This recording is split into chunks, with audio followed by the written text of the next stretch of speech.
I'm Batman, you Robin. Okay? Okay. I'm robbing the show.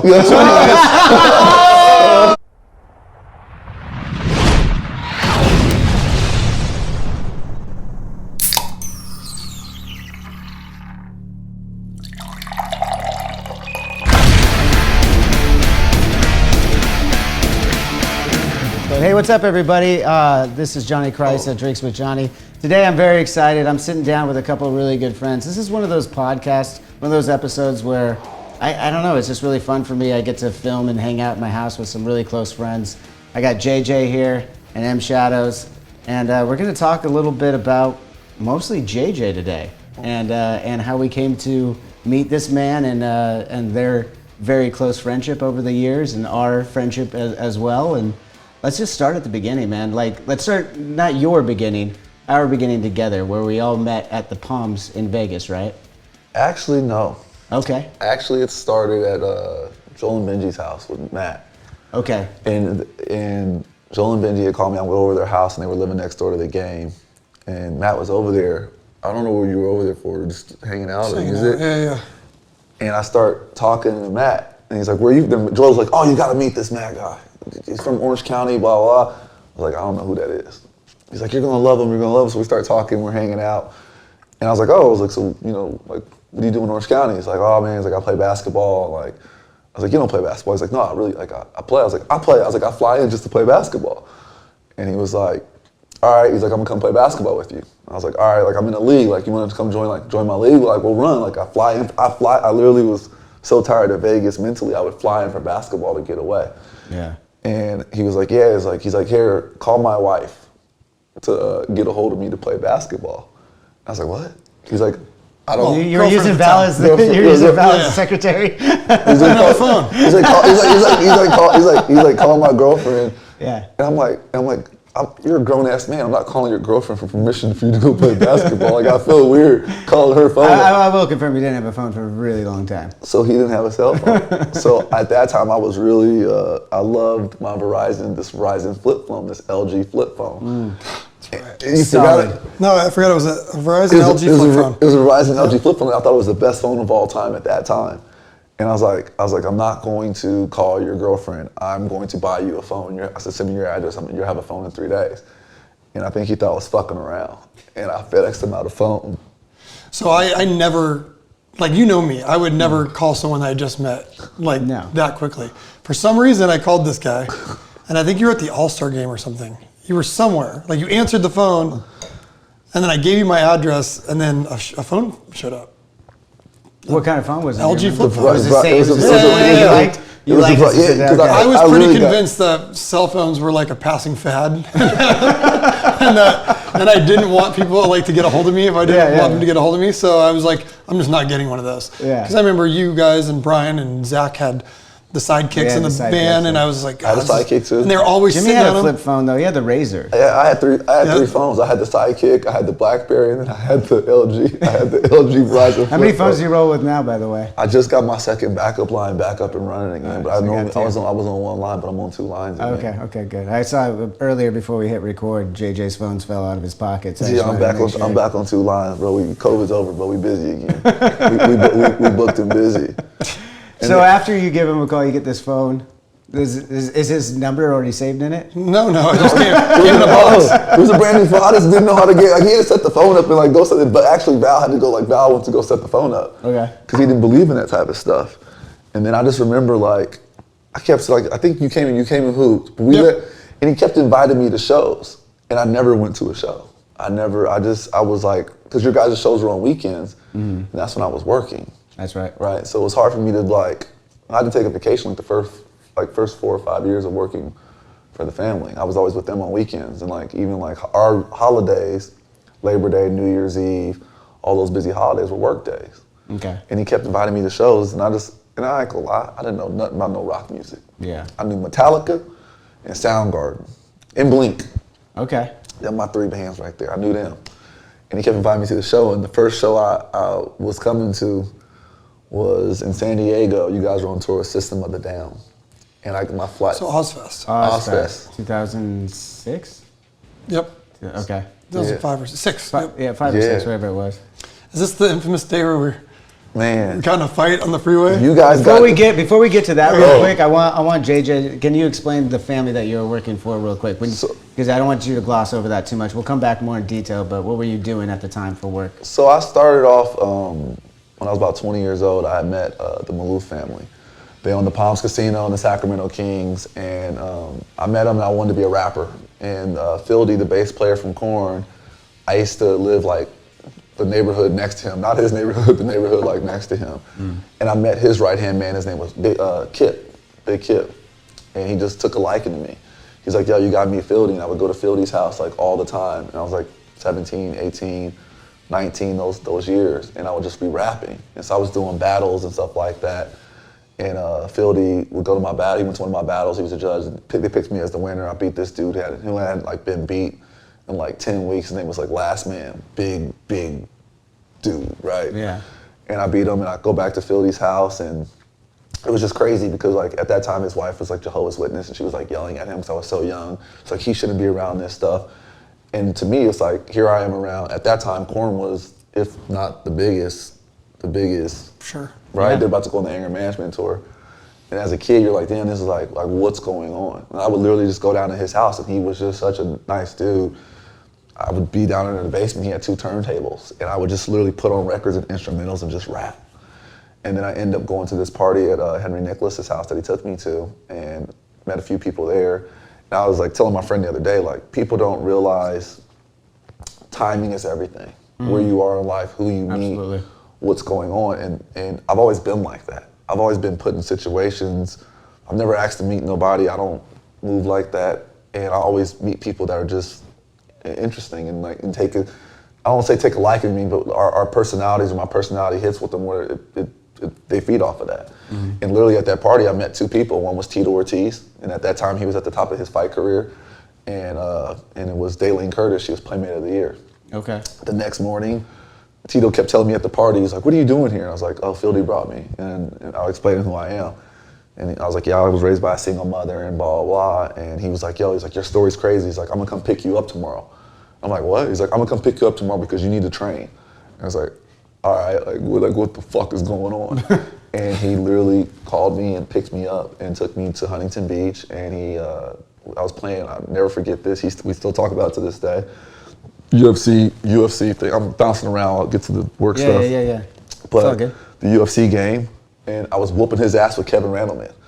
And I whooped his ass, and he took me to Golden West College where Chuck Liddell was there. And Chuck Liddell and Tito, they were friends at that time, and they were sparring, and that was like my first interaction. And here is Tito met me the night before, and then took me like, this is like my life. Yeah. Right? And then that girl, Daylene Curtis, was like, hey, you need to meet my boyfriend. And her boyfriend was Phil Maloof. And I started rapping for him and meeting him and hanging out with him, and didn't know who he was because he never hung out at the hotel. He hung out at the Bellagio because he couldn't gamble there and stuff.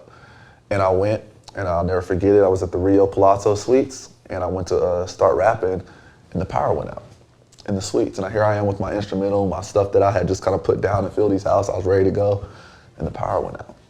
Well, first off, why were you doing that? To get signed to their record label. Yeah, because they had a record label. Yeah. They had Maloof Music with Interscope, and they were had like a joint venture. Okay. And so in my head, I'm like, damn, I'm about to be a rapper. I'm about to get this. And there's still, and that time I was auditioning for them. It's crazy because the New York Times Magazine, the New York Times is doing an article on them. So in this article, it says, and young aspiring rapper JJ. So like when you believe in like timing and like God and like karma and like all this shit happens to me all the time. Right? And I don't know if it's just the positive energy you put out, you get back. But like when I tell people the stories, they don't believe me. Because they're like, oh, it's make-believe, but there's witnesses that testify. Like everything I say can be verified by like real people. So the power goes out, and they're like, well, if you're a real rapper, you don't need music, rap. So I just start fucking just blitzing, just going like, thinking like this is my shot, like some 8 miles type shit. Right, like fucking, like I still get emotional talking about it, right? Because you're like, damn, man, like I was just in like a 2-bedroom apartment in Orange County, like working and like struggling and shit. Yeah. And auditioning for the Maloofs. Audition for the Maloofs. And the 2 older brothers, Joe and Gavin, after audition, this is great, we like you, we're gonna try to get you signed. Don't know if they were blowing smoke till this day, but at that time they thought it was serious. And as we were doing that, they had offered me a job. I said, well, we want you to come work for us first. I was like, what? Like, we want you to come work for us. Like, I was like, what do you want me to do? Like, you can be our driver. I was like, driver? I was like, I don't even like till this day, I don't even like driving. I hate driving. I was going to say, like, I never even known you to be much of a driver. I hate driving. I'm a good driver, I just hate it. There's nothing about it that pops with me. And I told him no. And I went back home, and my best friend at the time, Zach Akers, was like, you need to take that job. And I was like, why? He's like, your personality, you'll be running the company in 2 years. And so I called him back, very humble. Hey man, I'll come take the job. Like, I'll drive you guys around. And at that time, I literally started off as their driver, and then like their assistant had quit. Their assistant, like 14 years, had quit. They're like, hey, 30 days of driving them. They're like, hey, how would you like to be our assistant? And I was like, well, what does an assistant do? Yeah. And then the rest was fucking history. Okay. So I started off as like their assistant. To get signed. To get signed. And they end up driving, then becoming their assistant, and that's how. Then that's it. Powerballed after that. Gotcha. Okay, so that was the job that you were doing that wasn't allowing you to go to the shows on the weekends that Matt was introducing you to, or inviting you to rather. Now flash forward, San Diego's the first one. We're on Ozfest that you're coming out to. And Matt was talking about a story with a little road rage. It sounded like there. I mean, that's how it started. Because I came in afterwards because I had told him, I was like, hey man, like, I'm really coming to one of your shows, and I look like, I just didn't know rock music. I didn't know what to expect. You know, you have your, you're still young, you have your my pre-notions of what is going to happen at the show, and I didn't know. Me and Matt had probably hung out like a year then playing basketball or two, whatever it was, like a year and a half. And I just never had the inclination, because I was just friends with him playing basketball. It was my basketball buddy. And then we started playing video games. Right? It was like video games and basketball. So I never had the inclination of a show, didn't know anything about the rock genre. And I was with Travis McCourt at that time, his family. You're gonna hear a lot of name dropping. And it's not my fault, it's my life. I'm just gonna tell y'all now. That's funny that you said that right now, because that's part of the reason why you're here, is because your story is so interesting and all the intertwinings that have, I don't even know that you and I personally have ever like gone into depth of how this all came together, to be honest. Like, we usually hanging out and might ask you a couple questions. Yeah, but you was always wild. You was always wild on tour, bro. No, the only one that only really ever questioned me was Jimmy. That's the only one that ever like interrogated me. Yeah. Well, that was his way. This is like I passed this one interrogation. I was like, oh shit.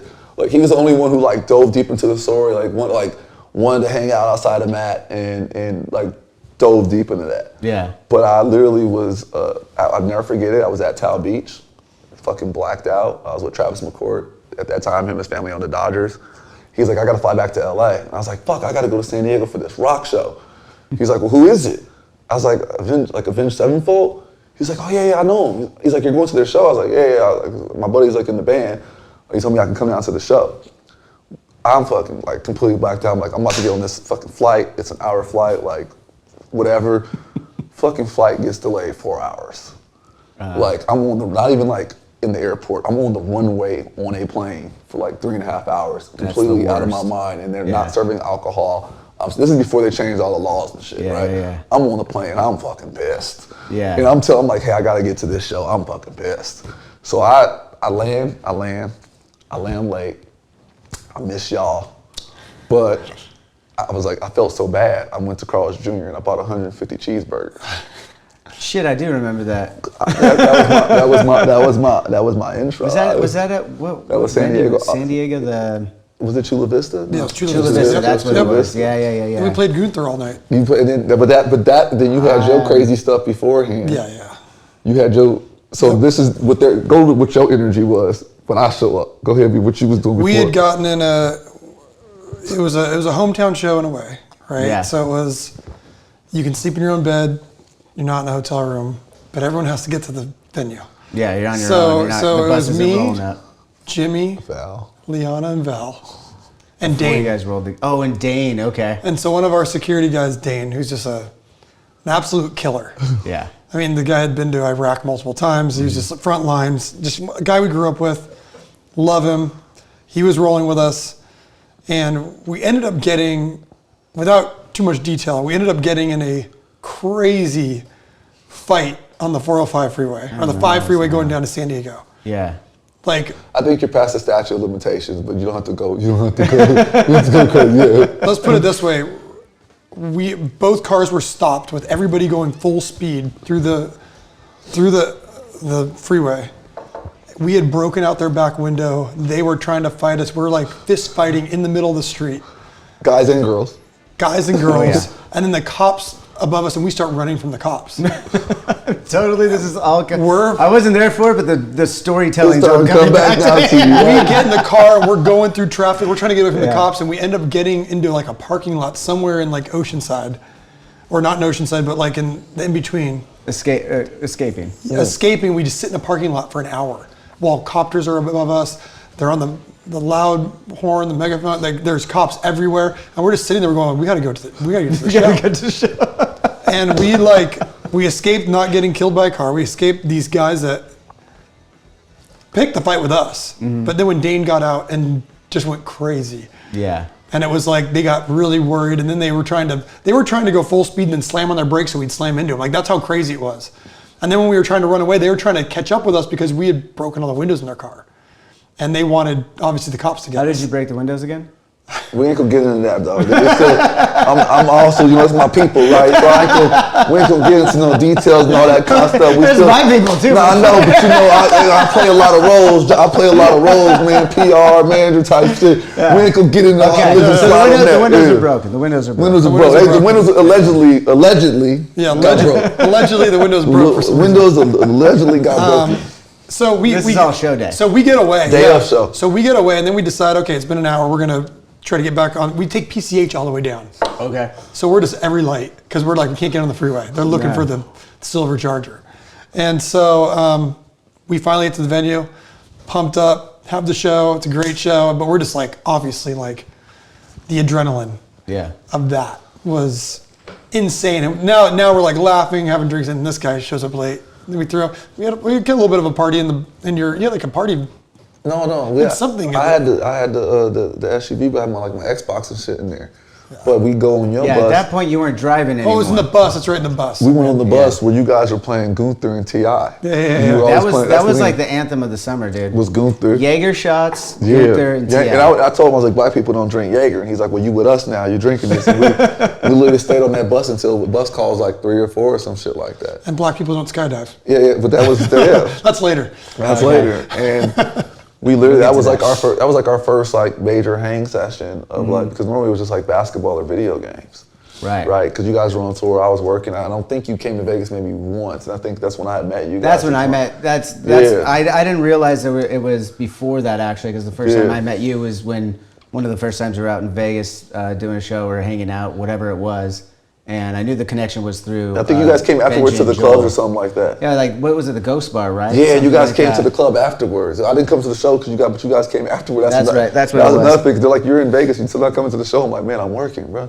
Yeah. I got dinner and shit like that. Like I was 2 phones, averaging 300 phone calls a day. Yeah. Right, and shit didn't move unless I was like moving the shit, and I couldn't break away. And some people didn't understand that. Mm-hmm. It was hard to have friendships because everybody was like, like literally like my only day off was Wednesday.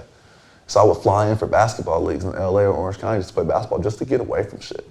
Right? Because that was the only day that was like, all right, we don't have guests in town. Because what people didn't realize is like, it's like the entertainment lifestyle. Like you guys are working, right? You guys are having shows on the weekends, and that's your job. My job was in Vegas. People just put every weekend, it was like, yo, so-and-so's in town, you gotta go out. Yo, so-and-so's in town, you gotta go out. Yeah, going out is part of the job. Like even if you don't want to, it's not like all of us can understand it. Like some days you don't want to fucking drink. You don't want to go out, and like at the end of the day, or your guest list is have to. Your guest list, like for his voice, like y'all guest list at the show was 50 people, and you gotta say hi to those 50 people. But you're like, damn, I just saw 50 people the night before. Yeah. Maybe you don't feel like talking. And for to those people, like it's a night out. For us, it's not that. I'm glad that I realized that through the teachings of the Maloofs. Right, because they used to tell me, is like, you're part of the reason why people are going to remember the Palms, right? Because they're experiencing how they feel, how you treat people. Right. And I used to see the mom, the brothers, the sisters, like the mom would be picking up trash off the floor. She'd be working valet. The Gavin, there was like, if there was something small, like cleaning the bathroom, if they see some stuff in the bathroom, they would clean the bathroom themselves. So they kind of led that by example.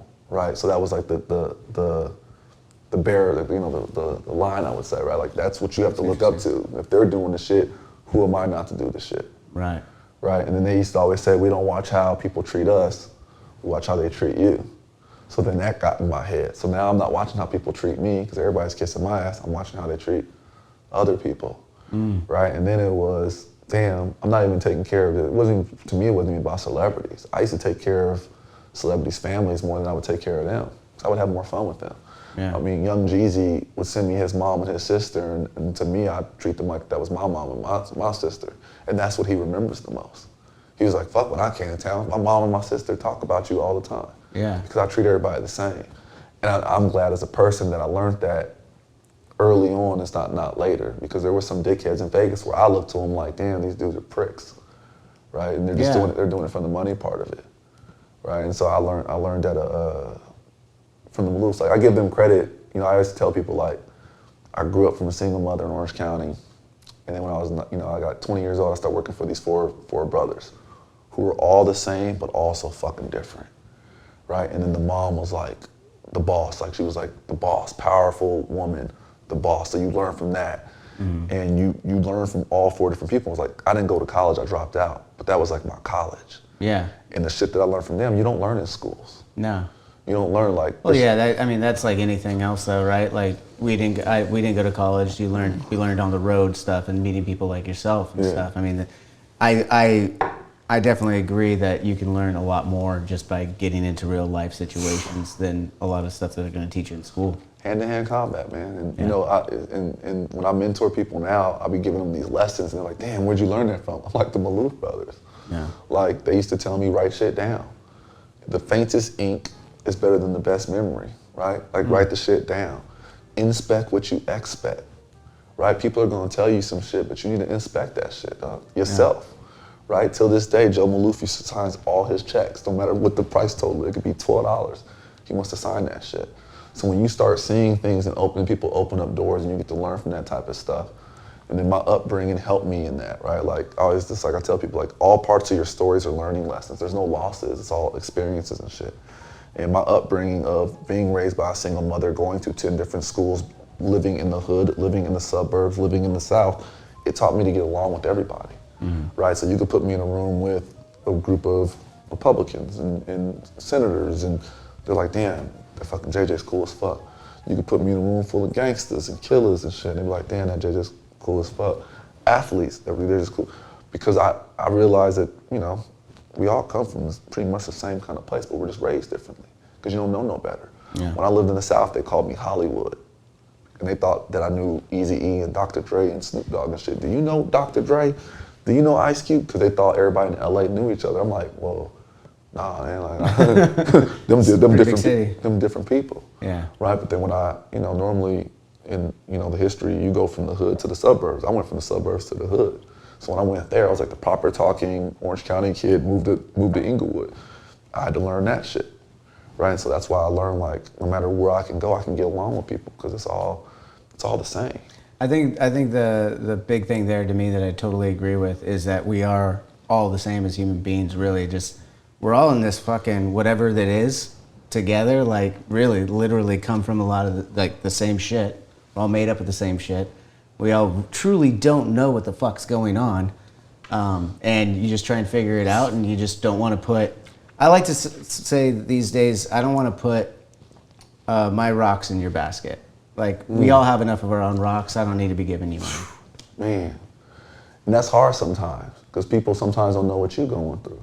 Oh, absolutely. You know what I'm saying? They put the weight away, and you're like, damn, I'm going. But I also realize, like, that's also a gift in itself. Right? We could be going through some shit, but guess what? Y'all still gotta go put on a show. Yeah. Right? You know, you guys have gone through shit as a band and gone through shit in life, but you guys still have to go out there because you guys made commitments to go do those shows. And that was the same for me. It was like, I could be going through some shit, but yet here I am having to go out in Vegas. Yeah. Right? And I was going through, like, one of my friends passing away. I was like, damn, I have to finish out this night. Right? And then you just go through some shit and you learn a lot of that. And you know, watching others in their lives and their lessons in that. I think is people don't do that enough. Yeah. Right? I was able to... It's literally that old saying, put yourself in someone else's shoes. I do that before every situation. I tell my friends, they're like, JJ, why do you think you always driving some shit? I said, well, if you just put yourself in other person's shoes and think what's in their best interest, 90% of people will do that. Yeah. And I'm not trying to sit here and say like I'm fucking Jesus and I'm fucking perfect, but most of the time I put others first. So that's why people can't figure that out. At least you try to, because you got a good heart. You know, like sometimes you got to do your thing. I'm not saying you specifically, but just in general. But like, yeah, I think that's a good way to live life. It actually puts you in better positions, make you just a happier person if you really try to consider somebody else's perspective. Because although we all come from the same thing, the difference is our perspective. That is the unique part. Our perspective of how, as you said, we were raised, whatever that is, has conditioned this one perspective, and it's the only one we get. And that's like, if you try and understand that that is as unique as a thumbprint or something like that, you know, you can kind of understand a little bit like, wait a minute, I've never thought of it that way. Bro, I literally like the ripple effect. You can walk out your door, you can turn right, you can meet somebody that could change your life for 10 years. Or you could walk out the door and walk left and somebody that can change your life in a completely different direction. Oh yeah. Right, and I literally go out every day and I meet people and people don't realize like I'm a child of therapy, right? Like I go through therapy and shit. Yeah. I did. And my therapist was like, man, she's like, most people wouldn't be able to cope with the shit that you dealt with. And I was like, what? Really? And she's like, yeah. She's like, that's a lot of different stuff. She's like, that's different of what you go through. And just hearing that is like, okay, I know that I'm not perfect. I know that we all got issues. And when you realize that everybody goes through some shit, everybody's learning from each other. I get inspired from the garbage man sometimes. You're like, damn, this dude goes to work every fucking day. But my upbringing of how I was brought up made me different.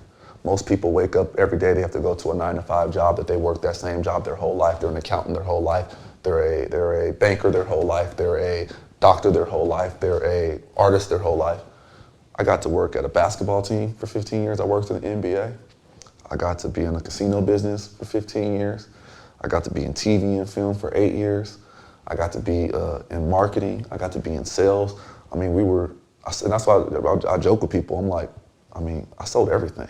I sold liquor, I sold casinos, hotel rooms, nightclub packages, basketball season tickets, raising money for basketball teams, whatever it was. I did it, right? And people used to make fun of me of that.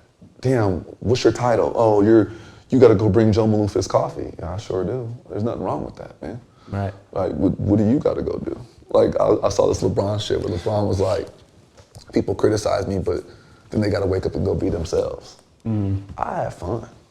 I lived a life like, I tell you, like 90% of people never live in their life. I've been around the world, met some of the most interesting people in the world, sat at dinner with presidents, met guys like y'all, and every day I find a new positive inspiration to keep going, right? Because every day it's like, there's like, what was your goal in life? I was like, man, I just want to change one person's life for like the better. And even though people said I've already done that, I still strive to keep doing that. It's like my goal. There's still more people out there. There's still more people, right? Because going back to like my child, I'm bouncing around, but like. Yeah, that's what we do. We just let it roll. Oh, let it roll, okay. But going back to like my childhood, like I had people tell me like I was their first interaction with like a black person, right? So I was their first interaction. So how they met me was their first interaction. And some people were like, damn, if I never would have met you, I'd have thought completely different about your culture and shit like that. And I used to have to tell some of my friends and some people, like, I'm not the national spokesperson for Black America. You have to tell them, like, what was that in South Park? Was the, never mind. What's the episode? Reverend Sharpton, he's like, was it Tolkien? Has to tell him, well, he's not the ambassador for all black people. I'm not the ambassador. I am not the national spokesperson for Black America. I couldn't tell you how everybody felt. I could tell you what me and my family don't fuck with. Right. Right. And I used to get questioned on certain things. And I'm like, I'm not even living that. Y'all, like I was in Orange County, the LA riots. They're like, man, what's going on? Why is it happening? I'm like, how the fuck I know? I'm living next to y'all. I'm in the 4th grade. How the fuck I was just gonna say, wait a minute, why are they asking you that? Because I'm only 10 years old at the time. There's only 2 black kids in the school. They're showing the television in the school. What's going on in LA? It's the riots. What do you know what's going on? I'm like, what the fuck do I know as a kid? That's right. Wild. And so you have to explain certain shit, but then that also led to my adulthood. You know, working for Joe and Gavin, you know, being as NBA owners, shit would get thrown at them and they would have to deal with. And, you know, I can say that I helped influence a lot of that stuff. How so? What would get thrown at them? You know, as owners, you got to make the policies and the league regulations and stuff like that. And we would talk about everything, players smoking weed, players partying, this and that and this and that. And they would ask me, like, what do you think? Right? And I remember one time I was at a dinner. It was like Jerry Jones, owner of the Cowboys, his son Stephen Jones, Dan Snyder, who, I don't care what he's going through, was a great person to me. Okay. Gavin Maloof, and then me at the table. And they're sitting there talking about NFL policy, and Dan Snyder's asking me a question about, what do you think about this? And I was like, man, I forgot what it was, but I was like, that's crazy, like, you guys shouldn't do that, da-da-da-da. And then it was like, a week later, I saw like Dan Snyder speak out against that. Oh. Right? So there's things that when you get put in the room, you know, your opinion matters, your voice matters. So it's like, for me, it's like, I like to talk to everybody.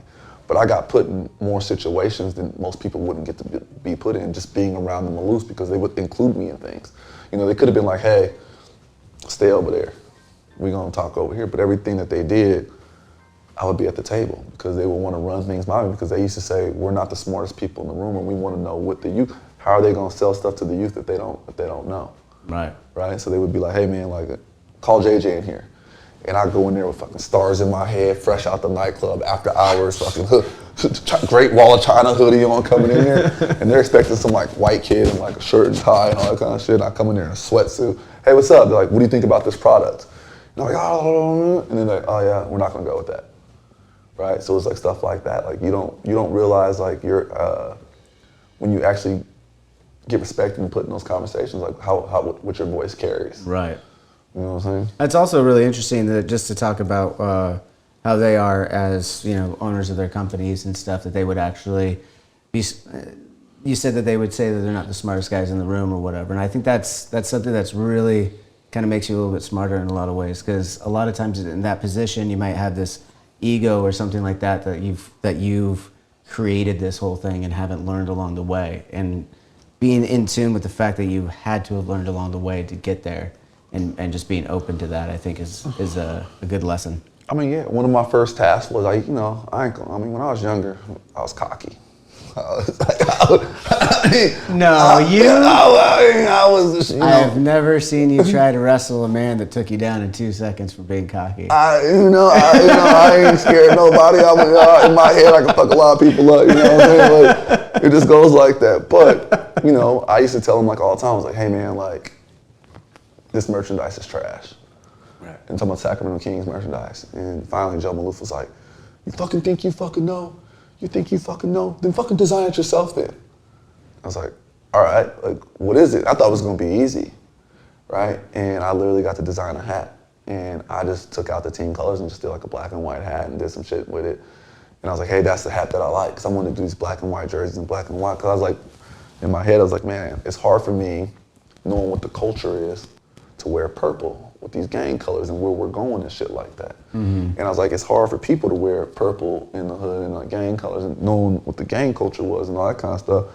Don't care if the team color is purple. I was like, we need some neutral stuff that people can wear, because people can't wear purple every day. People aren't gonna wear purple. There's some people that's just not gonna wear that. Right. And I wanted like black and white stuff, and I designed a hat and it went well. And they were like, oh, okay, this kid knows what he's doing. And, you know, thinking about like that task, and then later on, help start a hat company, right? Like everything comes full circle. And, you know, it's learning from people, man. Like learning and being inspired from people. And even for me, it's like the shit that I got to do and the shit that I was around, you can't, I used to tell people when I was young, my life's a fucking movie. It's a mixture of fucking Fresh Prince of Bel-Air, Entourage, Ray Donovan, right? And just reliving it sometimes, like, people walk up to me like, yo, JJ, I had the greatest night of my life. You don't remember when you like helped me and like 6 of my friends get in the rain, and then you make sure that we got in there. You didn't know who we were, but we told you we were so and so, blah, blah, blah. And I was like, oh, yeah, man, thank you, no problem. Thank y'all for the business, woo, woo. He's like, oh, I work for LeBron now, uninterrupted, right? Like, you don't know who's who, and most people wouldn't do that. That goes back to earlier in the conversation, is treating everybody the same way. Everybody the same way. So before we go any further, we talked about, or you mentioned a couple of times your upbringing. I want to get back to that a little bit, but before we go there, let's bring Matt back into the conversation. And after you guys became close over those years and stuff, let's flash forward a little bit. You end up being the officiant at Matt and Val's wedding in Palm Springs. What was it? Yeah, let's bring up the tears. Let's get out the tears. So on that decision for you, what was that? What did that mean to you, and what did to both of you, I guess, really? Well, it was awesome. Like, JJ was very close with me and Val at that point. And we knew if anybody could do it, it would be him. Like, everyone knows I'm not a religious guy. Val's not religious. We just wanted something with friends, and we didn't want to have someone we didn't know or some family pastor or this or that. JJ was somebody that everyone loved and everyone respected, and I think it was just a perfect thing. It was Val loves JJ. And I love JJ. Val's my therapist. So I think it just made sense, right? And like, and it was going to keep it fun. You knew it was going to be fun, short, sweet, heartfelt, perfect. So yeah, that's what we decided to do. Checks all the boxes. Yeah, that's awesome. And he knew everybody. Like a lot of times, the person officiating is just like an uncle or a random, and just we wanted to keep everything very close. Well, being the first ones out of the group to really have a wedding, and as we are all very much family and stuff, I think everyone kind of took cues from a lot of what you guys did along the way as we got married. I had a friend do the officiant. It was so cool to have just friends involved in the whole thing. Well, the old school ways, with our parents and everything, it's just so formal. Right. And our generation really just flipped everything. Totally. And it's even getting flipped more now. But yeah. I don't know. It's been a while since I've been to a wedding, actually, when I think about it. It's the same people. I mean, people are finding their friends and stuff like that, unless it's like a super religious family or tied to some type of money. Yeah. They did it. I mean, even the when parents kind of dictate it. Dictate if the parents are paying. They're like, we want this to old-fashioned in the church. But I remember when Matt told me it was me, I was like, what? Like, what? He's like, well, we're gonna have, I was like, and I was like stars in my head. He's like, yeah, I want you to be yourself, right? And so I did it.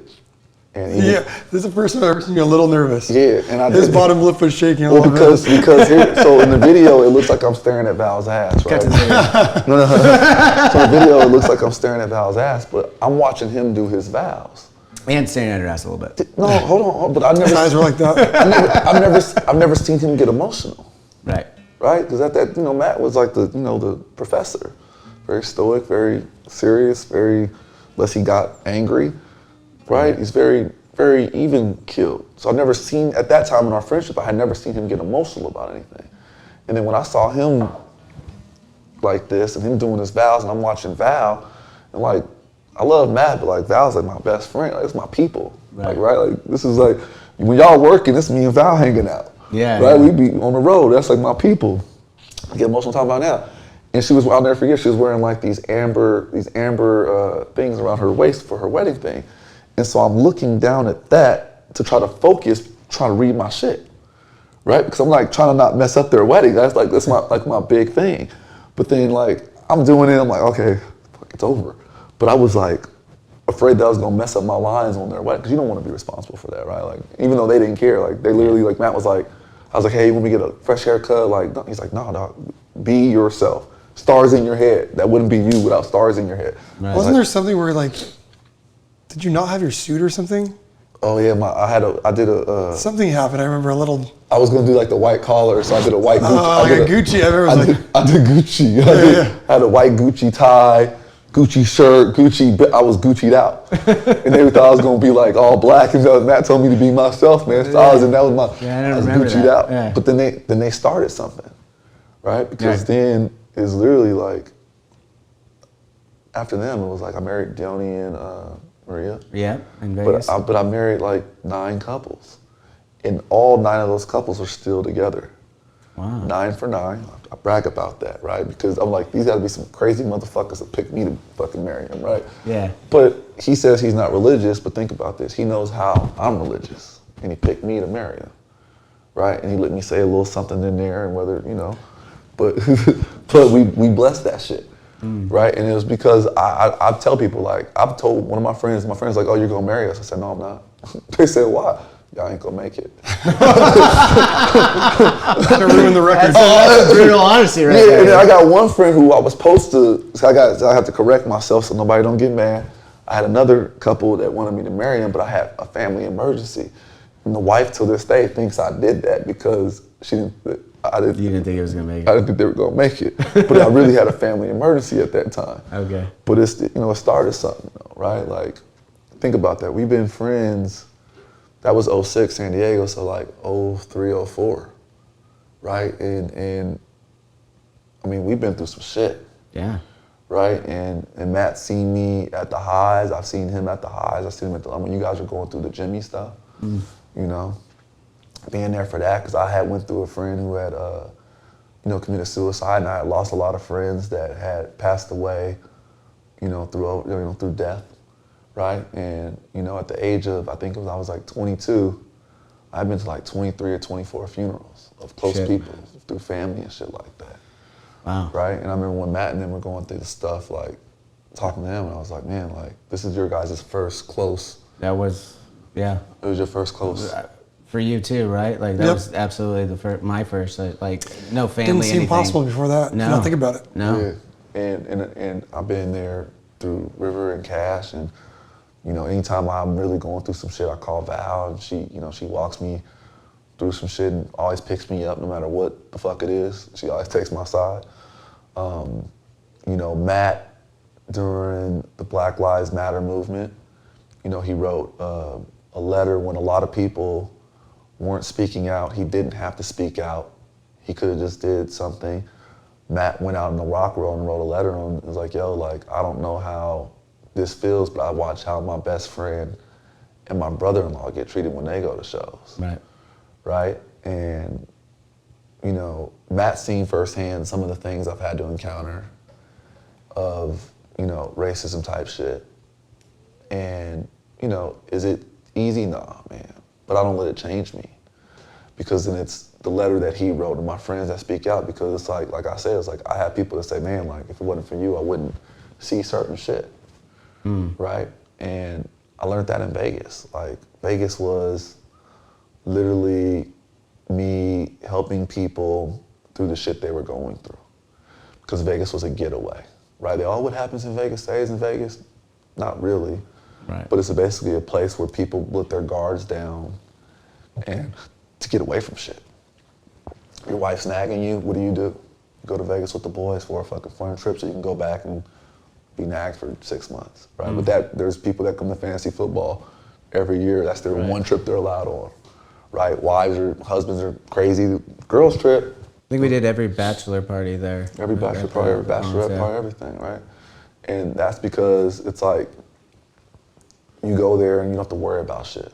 Yeah. There's no clocks, there's no windows, and it's that 48 to 72 hours of just skydiving on New Year's Day. You know, shooting guns or whatever it was we did to clear our mind from the real world. You know, you guys are rock stars, right? They're like, oh damn, what the fuck could they be going through? Everybody goes through shit. But you go to Vegas for 48 hours and you're like, oh fuck, like what the fuck? And it'd be the most craziest shit that we've ever done. And we would always say that. And then you go back and you're like, damn, like that's not real life. We have to go back to our I want to get to a couple of those stories in a second. Matt needs a refill, and well, I want to circle back on the fact that what was the where are you going with the 72 48 hours and how Vegas you were starting to mention the racial aspect of it and how it helped. You were saying that like other people would come and say that like they didn't know. Bro, I'm telling you, like, you know, this is not like to throw people on the bus or anything like that, right? But like, I had a NASCAR driver one time. The power went out on the Sky Villas. And I was partially, I'll take accountability now because that's like the new thing, right? We take accountability. I had a white and black hoodie that I bought at H. Lorenzo for like $2,000. And it said, fuck you, fuck you, fuck you, fuck you, fuck you, fuck you all over it. And I love that fucking hoodie. Because I literally would just, people be doing crazy shit and I would just put the hoodie on and walk away. Okay. Right, so that was like my thing. I'm like, I'm calm down, like I'm put my shit on. Power goes out on the suite. And of course I know the ins and outs of the hotel. So I'm like, hey guys, I'll be right back, let me figure out what the fuck's going on. So as I'm leaving, this guy comes and he's drunk. And he is like, I'm like, hey, like you can't go back here. He's like, who the fuck do you think you're talking to? And I was like, what? He's like, who the fuck? You don't tell me where the fuck I can go? And I was like, hey buddy, I work here. Like I'm part of this hotel. You're not gonna fucking talk to me like that and you're not gonna go back here. Can you motherfucking read? It says employees only. Yeah. Are you a motherfucking employee? So I got a little fire in me, a little fire. And as I'm doing this, he's like, fuck you, you fucking, you know. Drops the end. Drops the end, starts going crazy. Woo. And now I'm fucking seeing red. I don't give a fuck who you are. Wait till I get downstairs. I get downstairs, I throw that motherfucker out. Security, throw his ass out. Didn't know he was a NASCAR driver. But his mistake was he didn't think that I worked there. And so he went and tried to, because when he was one of our major sponsors, drivers, and he went and tried to like, hey, this guy, whatever, woo, woo, not knowing there's cameras and shit, right. In the hallways, and he was like, you know, so-and-so's gonna drop their sponsorship over me, woo, woo, like this because he was drunk. Well, he had to apologize 2 days later. Right. Very deep felt, very, I felt it was a sincere apology. Okay, I was just gonna ask, but like, after having dealt with that, like you said, you've seen it many times over your life and stuff. How do you know when it's like a sincere apology like that? Because I mean, so many times It's not for me to know. Okay. They have to feel that. Right. They gotta want change. Right. You know what I'm saying? You always go back to your life lessons of what happened to you, right? When I was in the 4th grade, I was walking home from Georgia Elementary School and I got jumped. And they was calling me all type of N-words and all type of stuff. And the short version of that was like, my dad was a drug dealer. I had family that was, you know, a couple cousins, couple people. I'm gonna go call my people. They're gonna come up here and y'all just fucking jump me. So I go home, I'm fucking crying. My mom goes, don't you ever run from nobody ever in your lifetime. Ever in your life. Go grab that baseball bat and you go hit that kid with the baseball bat. Right now, I'm more scared of her than I am of them, so I grab a baseball bat. I run up the fucking hill, fucking bam, bam, hit the kid with the baseball bat. They take the baseball bat from me, start beating my ass again. My mom said she heard me crying and screaming all the way down the hill, right? So she runs up there. My mom's like 5'8", probably like 140, but she was raised as a, light-skinned girl in Compton, and she went to Watts, and so she had to learn how to fight. Kids, 6'1", 18 years old. And, I tell this, everybody knows the story where I'm from, and my mom's like, you wanna fight somebody, fight me. Everybody's like, what? She's like, you wanna pick on my son, why don't you fucking fight me then? So I'm sitting there watching my mom about to fight. She goes, put 1 foot here, put 1 foot here, and you go toe to toe and start swinging. Kid's like, I'll knock you out, you black bitch. I fucking hit with 800 pounds of force. He starts talking crazy, so he starts dancing around. She goes, you ain't Muhammad Ali, bitch. Put 1 foot here and put 1 foot here and start swinging. It was like out of a movie. He comes back, cracks my mom in the mouth. Whoa. She starts bleeding. She sees the blood, she wipes the blood, turns her shit around, whap, whap, whap, whap, drops him. The kid's on the floor. Now I see my little fucking point. I go there, I kick him. Get my little kick in. Yeah. Whack. I'm still, my mom's fighting. Like, what the fuck? All the other kids are like this. So he goes home crying, My mom invites all the kids who just jumped me back to my house for dinner. So they all come back to the house for dinner.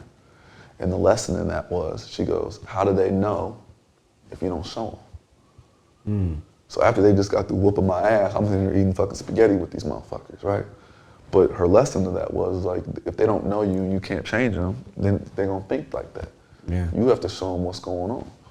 And then that person's mom called my mom talking crazy, like, why the kid, phone rings, my mom's like, hello, Desiree, you just fucking hit my son and blah, blah, blah. Don't you know my dad, his father's part of the New York Mafia? And my mom goes, I don't give a fuck who he's with. He goes, if your son or your daughter look at my son one more time while he's walking home, I'm gonna burn your house down and your kids are gonna be playing stickball where your house used to be. So all the kids are listening to this shit, right? I'm in the 4th grade, these kids are in the 8th, 9th, and this kid was a senior in high school. Yeah, a senior in high school hitting by 4th grade, man. Correct. But the ringleader of it, right? Yeah. So we're going through all that, and the next thing you hear is, if the dad so and so, she goes, listen, I ain't fucking with y'all no more. She says, something happens to my son, I'm gonna hire 4 brothers to come fuck you and your son in the ass. Oh, she went there. In front of everybody. So everybody's like, what the fuck is going on right here? She hung up the phone. I didn't have no more problems. No. That's right, kid was very humble after that. Yeah. Kid, 2 years later playing NBA, Sega Genesis type shit, no more problems. But the lesson in that was don't run, and you have to become friends with people. You have to accept that. So that was like that NASCAR thing, right? Yeah. It's not up to me to know if their apology is sincere or not, because who am I going to change somebody, right? People are going to be who they're going to be. I've been around friends who I didn't even hear people talk about me, right? My friends did. Some of my high school fights started because of that. What happened? Oh, JJ, you didn't hear? They called you the N-word. And I'm like, what? I wasn't even paying attention. I was oblivious. Yeah. But my friends heard it because of the impact that I made on them, right? So, when things happen and we see things happen in the real world, people come out with these apologies and all that type of shit, who are we to judge if it's real or not? We don't know what's in that person's heart. And we can't change that person, right? If God forbid, Kanye comes out and apologizes 3 days from now for everything he said, what am I gonna do? Oh, he's not sorry? Yeah, he just lost $600 million. I don't know if the motherfucker. Is he sorry for the money though, or is he sorry for what he said? Who knows though? Yeah, and you don't know. Yeah, that's a great point. You don't know. Who knows? And who are we to judge that, man? No. Your actions speak so loud, we cannot hear your words. Right. We're gonna see what your actions are. I'm gonna see what you did after that, because I'm not gonna watch how you treat me, because now you know not to fuck with me. And that's what I also learned in Vegas, what my power was, right? I had to do shit to kick in doors for other people, right? When I was growing up in Vegas, it was maybe 1 or 2 other African Americans with power. You know what I'm saying? Like, people had to listen to and had to respect, but I earned the respect. Shout out to Jesse Waits. Like, I worked at the Palms, I worked for the Maloof brothers, but I didn't have no friends when I came to Vegas, and he literally let me work in the after hours at Dre's. I would not work, but I wasn't getting paid. I would literally like, hey, he's like, what do you want to do? He's like, go learn how to bartend since you want to be in nightclubs. So I would go help the bartenders behind the bar. So people were like, oh my God, JJ, what are you doing here? Go work the security rope if you want to do that. Because he wanted me to learn the nightclub stuff. Right. Right, and so that's why I say, is like, growing up, like, I wouldn't be shit without my friends and the people that helped me to get here. Right, the people that stuck up for me when I wasn't in the room. Right, it's easy for people when you're around them to say, hey, that's my homie, or hey, that's what it is. But when you're not around, what do they say when you're not around the room? Right. Right, like I said, I've never been perfect. I've gotten in some shit that's absolutely my fault. Absolutely being a drunk idiot, and the next thing you know, we're fucking fighting or something's going on. But I've also been on the other end of that where it wasn't my fault, where it had nothing to do with me, but I had to defend myself and stick up for myself. And I might have took things too far, but I had to, because I was the person at that time in my head. A lot of shit's in your head. At that time in my head, I was the person that people were looking to. So I'm like, damn, if that person takes, my mom said don't run from nobody. So if that person takes advantage of me, that person's gonna take advantage of me. If that person fucking does this shit to me, that person's gonna do that shit to me. You know what I'm saying? So it's gotta be tough to live that way though, in a lot of ways. Sometimes, I told you I'm a product of therapy, bro. Yeah, I was just gonna say, I gotta get into that a little bit too. I gotta get some refills real quick. Why don't you guys tell me a little bit about this skydiving though, real quick? Because I don't know if I've heard the skydiving story. Skydiving, I'm terrified of heights. So I had gone skydiving with Jimmy in New Zealand, right? Yeah, and it was one of the greatest experiences ever. So God, we must have been hungover. Like, was it New Year's Eve type stuff? Yeah. And we decided we were going to do the Vegas one. Yeah. And Terrified. you just kept saying black people don't jump out of planes. Yeah. We just put up like later on we'll do in post 10 things black people don't do. Oh, I can give you a list of shit that we don't do. I'll be the spokesperson for that. Skydive. But I remember you guys all jumped. What I always remember about this is we got to a certain point where I couldn't jump and I was the last one in the plane. And they had to go circle around again. And I'm just like, fuck, I was already so nervous. I didn't want to, like, you get up there and anyways, it's amazing though, right? I mean, we had a good time. It was very spiritual. You were pumped up. It was when you landed and you when I made it, you landed, were pumped, yeah. I went fucking 7 more times after that. That's my problem is like, I'm a fucking junkie, bro. Oh shit, you kept going after. You enjoyed it. I just didn't want to get certified. Black people do jump out of planes. Man, I was going crazy, bro. I started getting, because you know why? For me, it was spiritual. You go up on, I was more scared going up on that plane. That plane was rickety as a motherfucker. But I was more scared going up. And then we finally get out there. Out? Yeah, and then when we jumped out, I had no cell phone ringing. I had nobody asking me for shit. I had just witnessed 60 seconds of pure adrenaline of free falling. And then they pull it and it's just you and the earth and I'm looking at Vegas. I'm like, damn, all this shit don't matter. Right? It gets like to like a spiritual moment, right? Like he don't not religious, but like I believe in the higher power. I believe in God. I believe in karma. I believe in that type of stuff. I don't believe in churches, but I believe in God. Okay. Right? And for me it was spiritual. I'm like, damn, like here we are. And sometimes even to this day, if like I get real clouded in the head, I'll go jump out of a fucking plane. Nothing like resetting your life with death. Yeah. Death. Flying into Vegas last weekend was kind of like jumping out of a plane. 60 miles per hour winds. All worked up and like, yeah, I know you looked at Val and she's just meditating like it's nothing. My God. I'm listening to music. I look over at him. He's just.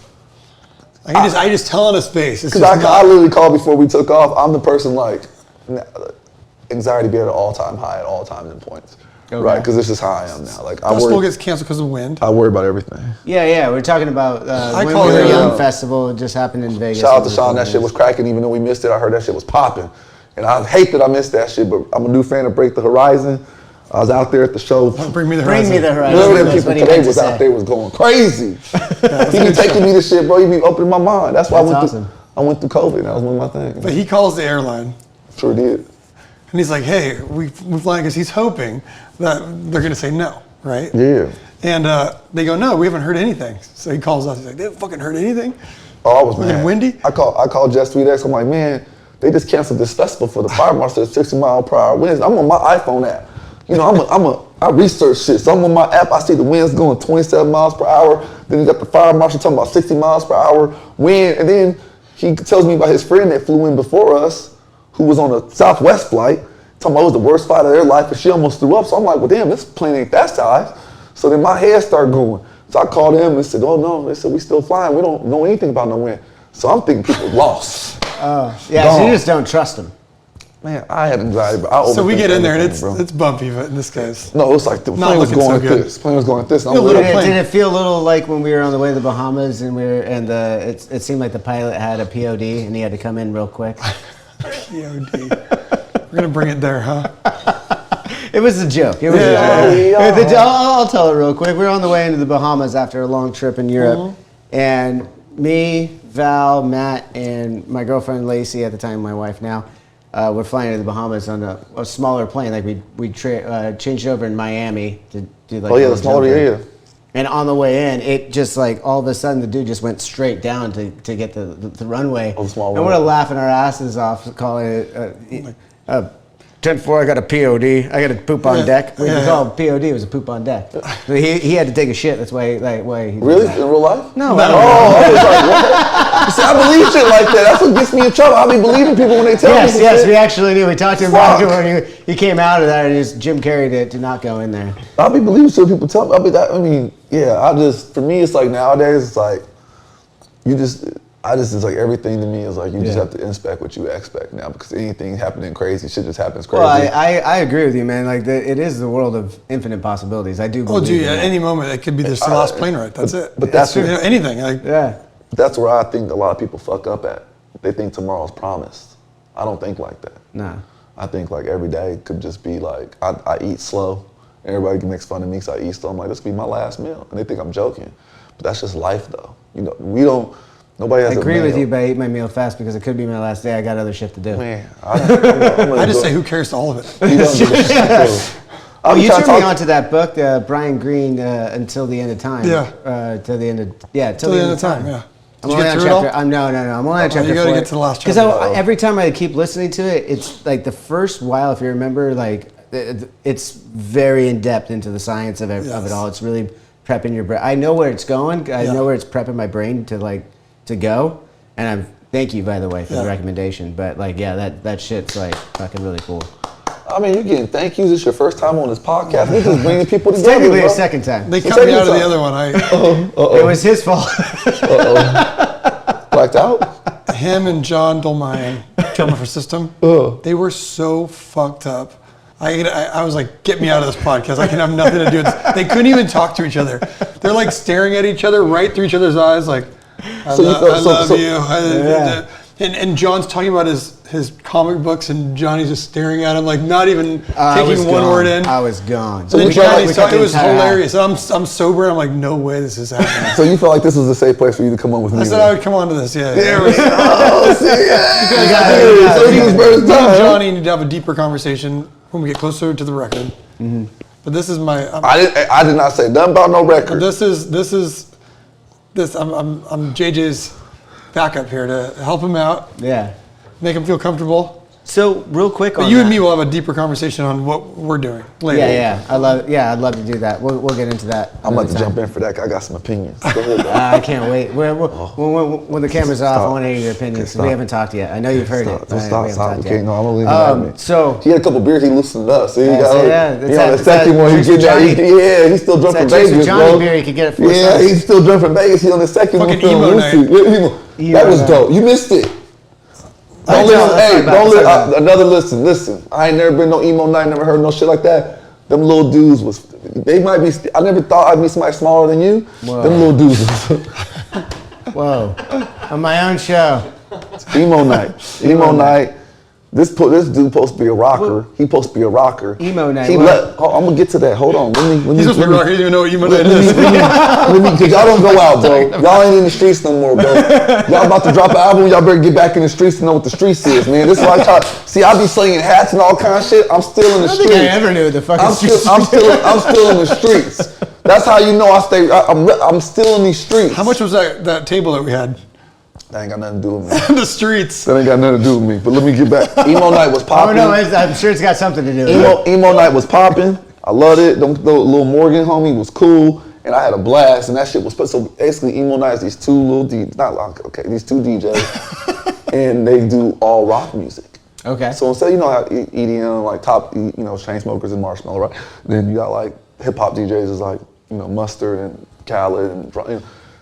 These guys sold out a Vegas nightclub of all rockers playing rock music, and then they would bring out all the I'm trying to, I don't want to hurt people's feelings, man. All the emo rock bands and alternative bands would come do like one song with them. So like the band like Boys Like Girls, that lead singer, some other band, a bunch of bands I never heard of. Shit was dope though. Yeah.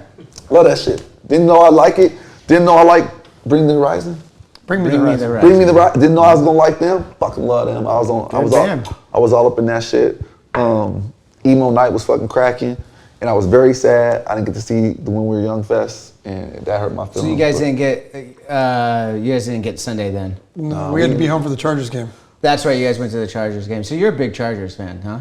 I support players and owners, man. Okay, cool. When you work in when you work in sports, you realize it's a business, right? And it's hard for you to root for a team or root for certain things. Come like, damn, like Mikey Spanos is my homie. His family owns the Chargers. Okay. D Wade bought a suite. Him and his wife Gabby Union bought a suite because I took them to a game. Like, oh, we're gonna get a suite. So they allowed me to bring my friends into their suite on Sunday. So I go to the Rams and Chargers games with them.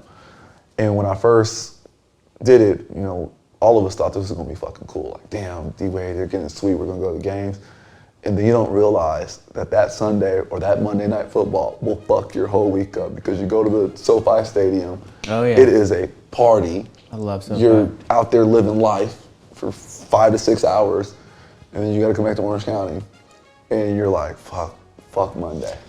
Yeah. It takes an hour to get out, hour and a half to get out of there. One time it got so bad, we literally got out the car and started drinking beers with the people in the parking lot and shit like that. Oh, yeah. You just got to wait. I go to the Raiders-Chargers games every year there, and me and my best friend, we just literally go to the car, and that's when we start really drinking. Like, I always get a driver, and like... Cooler. Yeah, and I'm just going to wait this out. It's hard to get out of there. Yeah. But it's a beautiful, beautiful place. It's insane. It's amazing. That 360, I mean, if everyone gets a chance, whoever's at home, just go. If you have the chance to go to SoFi for anything, I highly recommend it. It'll be the standard now. I mean, when new stadiums get built, it'll be like that. I'm going to Allegiant for the first time in a couple weeks. I'm going to take my son. I haven't been. You're going to love it. It's still easy to get in and out of. It's one of the nicer stadiums in the thing. And, I feel sorry for your Raiders. Like, I don't root for the Raiders, but Mark Davis is the homie. I feel sorry for your Raiders. Feel sorry? I mean, you don't need to feel sorry. You don't need to feel sorry. Season is still early. Early? Man, what did Chick Hearn used to say? The jello is jiggling, the butter's getting firm, the milk is getting cold, and the refrigerator door about to close. The second Chargers bullshit I've had to hear. I'm not even saying the Chargers is bad. Chargers got some shit that they got to fix themselves. I told you. Yeah, I don't root for teams winning, lost, didn't have nothing to do with me. Nothing to do with me. So what's so sorry about the Raiders, man? Man, stop that. Y'all 1-4. Man, stop that. 2-4 now, by the way. Who'd y'all beat? Houston Texans. Bet y'all won't make the playoffs. Quiet on the set. I don't know if I should make that bet. Quiet on the set. No. Can you hear me now? I'm not saying that. Verizon. They're definitely not living up to the season I thought they were going to have. Totally, obviously. But every loss has been by a margin of 6 or less. That's kind of tells you a little something. Coping. I mean, Johnny, let me I get it. Let me break you down real quick. Remember when we had the Lakers and like we'd lose in the fourth quarter every time? Yeah. We'd be up by and it was like coping. It was like, you can say that, but that's the same thing with the Chargers 2 years ago, right? They lost like 8 games and like 3 points less. It's still a loss because you did something in this football. Understand. I agree, but here's what I'm gonna tell you. It's gonna be okay. I know it is. It's gonna be okay. At least it's gonna be okay because it's also just a fucking game, and I'm just happy that I'm always gonna root for the Raiders. Yeah. It's a lifelong thing. I absolutely love it. I was actually never into football till I started going to the Rams games with him last season. Then they won the Super Bowl, kind of drew me in. Now I kind of watch it, and like I just never was into it. Because now your kids are star football players. When you got Ball Hog River over there and running back Cash, I know they make you get interested when Cash is running 90-yard touchdowns and River got 4 interceptions. It is. I appreciate it now. But I mean, I've always loved playing football, but I never. Sideline coach over here, bro. Watching him and his mom. I haven't been to it. Oh my God, go to a game, bro. Watching him and his mom is worth the price of admission. I know. I can only imagine Kim. I know how Kim is. watching them two on the sideline, bro. Johnny, she's crazy. Where's Gary? Johnny, I said, damn, I'm going to this game. I bought a cooler. I made some steak and some macaroni and cheese. This guy brings out a freaking buffet. This is the flag football game. By the way, my whole 7-course meal, bro. They all. It's amazing. The whole school, like the parents bring jugs of alcohol and wine. Oh yeah. We're the only team that does it. They're getting hammered, yelling. It's hilarious. I'm going. Is it? Friday Night Lights. Are they still going now? Did they make the playoffs or something? Yep. Frankie's is only a 7-game season in the one that he's in here. I know you. They're doing like year round. They keep every season. I sat there, I popped my wine, had my food, and I was literally. I was going like this, just looking at him and Kim. Go, oh, okay. What you cooking next week, dude? I'm there. I might throw some ribs on the grill. Let me check with River though. I check with River to see what he, get him going. Make sure my little homie Cash is cool, and I'll pop up on. So Cash's last game was 66-0. What? Yeah. They let it go that far? It was a mercy rule, but then they would give the other team the ball every time, and they just kept intercepting it and taking it back. Yeah, because it's got to be at some point. So they let the other team be on offense nonstop, but it doesn't matter. The defense, they're just crushing. Yeah. You got 2 little stars, bro. Yeah. But River had three interceptions the game you came and 3 touchdowns or something like that. That's crazy. When I show up, they show out. Yeah. When I show up, they show out. That's that. When I show up, they show out. I love it. That's what we're into these days. Kids sports. Man, Dude, kid sports is the best though. Like I try not to go too crazy. I get a little bit with Frankie and football and stuff. Like he comes over. Because you know it. Yeah. My mom gets crazy. He's gonna say me too. Both of them, bro. No, I get on River, but she gets on the refs. And You River. get on the refs. You can't get She's on the refs. It's like She big gets on the balls. refs. They're not. They're like they're They're 10 years old. Like, that kid's starting before he says hike every time. What? Why is he starting past the line? It's like The refs, the coaches, Matt, the kids, the thing. she's yelling at everyone. Oh god. That's Matt goes, bad. I'm not going to say that right now. I go, whoa, guys. Yeah. Watching. I love that. It's crazy though. I've had the moments though where Frankie's come up to me and I realized I had to calm down just a little bit because he's 5, and I thought I was being calm, but he made me realize I could calm down a little bit more. He walked up, he's like, I was telling him something, he's like, Dad, why are you mad? And I was like, Cash does that to me. and I was He pulls that one. like, oh shit. I'm like, I don't mean to sound mad. I'm trying to help you. Like that's all I'm trying to do. Maybe I'm just a little passionate right Why now. are you so mad? I'm Why are like, you no, so I'm not angry? mad. I'm just like, cause he's at the level where he runs backwards first sometimes. Like they're coming at him, so he runs What are you backwards. doing, kid? And I'm like, dude, you're so much faster. Just go straight, you know? Yeah. And like, Well, I saw a parent do that last week. You didn't come last week, but last week a kid kept running backwards and his mom was flipping out. She's like, the goal's that way. Why are you running backwards? And I'm like, that's like, I get it though. Like, like just tell him to run forward. Yeah. But the kid's It's a running little backwards. frustrating. It's a Oh, little it's so funny. She frustrating. takes him aside yelling at him. I'm like, I've been there. yeah. I hope I don't get quite to that point because I don't want to yell at him. When he said that to me, I was like, you know what? You're right. I don't care that much. I'm just trying to help you. Is my whole thing. It's a passion, you know? man. Totally. Everything in life is passion. Do you have passion for it? It's hard for parents too because kids will listen to coaches and they'll listen to other people more than they'll listen to their parents. 100%, dude. I have a basketball coach, like River wants to do privates, and this guy's on him. This dude is like on him, like, what are you doing? Hustle, bring the ball. Like, and they're just like on it. If I say anything to them, like, oh, you know what we're talking about. What's the same thing if I say something to River and I'm like, what? Yeah. And you'll say, you're like saying the same thing. And then they get mad at you. Oh, 100%. They don't listen. They don't want to Yeah. listen to I'm you. like, River, pay attention, man. Man, but pay attention. Well, they're tired of hearing that voice. It's that new Totally. new coach in the locker room. Well, Sometimes you need a new voice. I'll be bribing him, bro. Well, there you go. Hey, man, here. Well, you already said you were going to ask him if it's going to be ribs. Man. They make money somehow. I'm like, bro, when JJ comes, I'll be in Bounty Gate, bro. 10, 20 bucks. You ball out. This the real life, man. You ball out in real life, what happens? You get bonus money, man. You get contracts. That's true. You have to start teaching them, like, man, you do good, this is what's going to happen. Here's a quick little 20 because you entertain me. That saved me $20 from going out some shit, bro. You got 3 interceptions. This the most you ever had since I got here. Here a quick little dub for you, dog. Let's see if you do it again. You see he doesn't do that the next game when I just show up.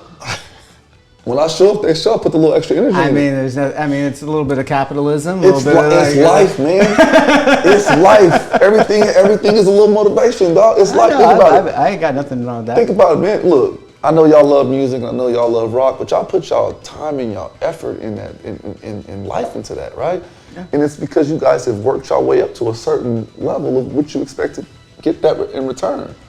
I literally joking with Matt, I was like, man, he's like, I might lock the. I'm not supposed to talk about that. Oh, you said it. I would lock the new album up and just put it away, like the Wu-Tang shit, right? Like that. He said he'd be the Martin Scarelli.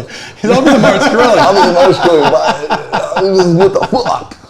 There's definitely a part of me that wants to make it and then just put it away. Yeah. Not even put it away. All right, away. no more. God, don't get in trouble.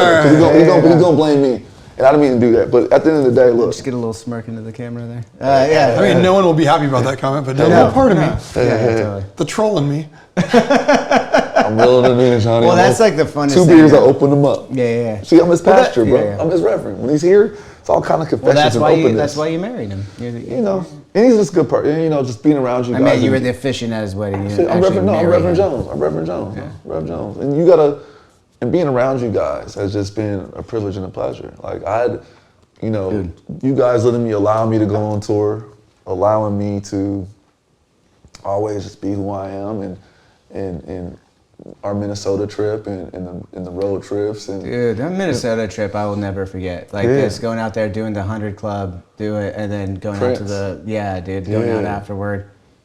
Yeah, so it's like hanging in the room. Yeah, and I think he went to bed because it was the beginning of a tour. 100%. And he was taking care of his voice. 100%. And you and I went out a little longer. But I mean, I think No, that wasn't the. No, that was the arenas and stadiums. But there was that was just starting out for the stage tour. Yeah. That was Brooks's first show with us ever. And the whole intro started and he didn't walk on stage.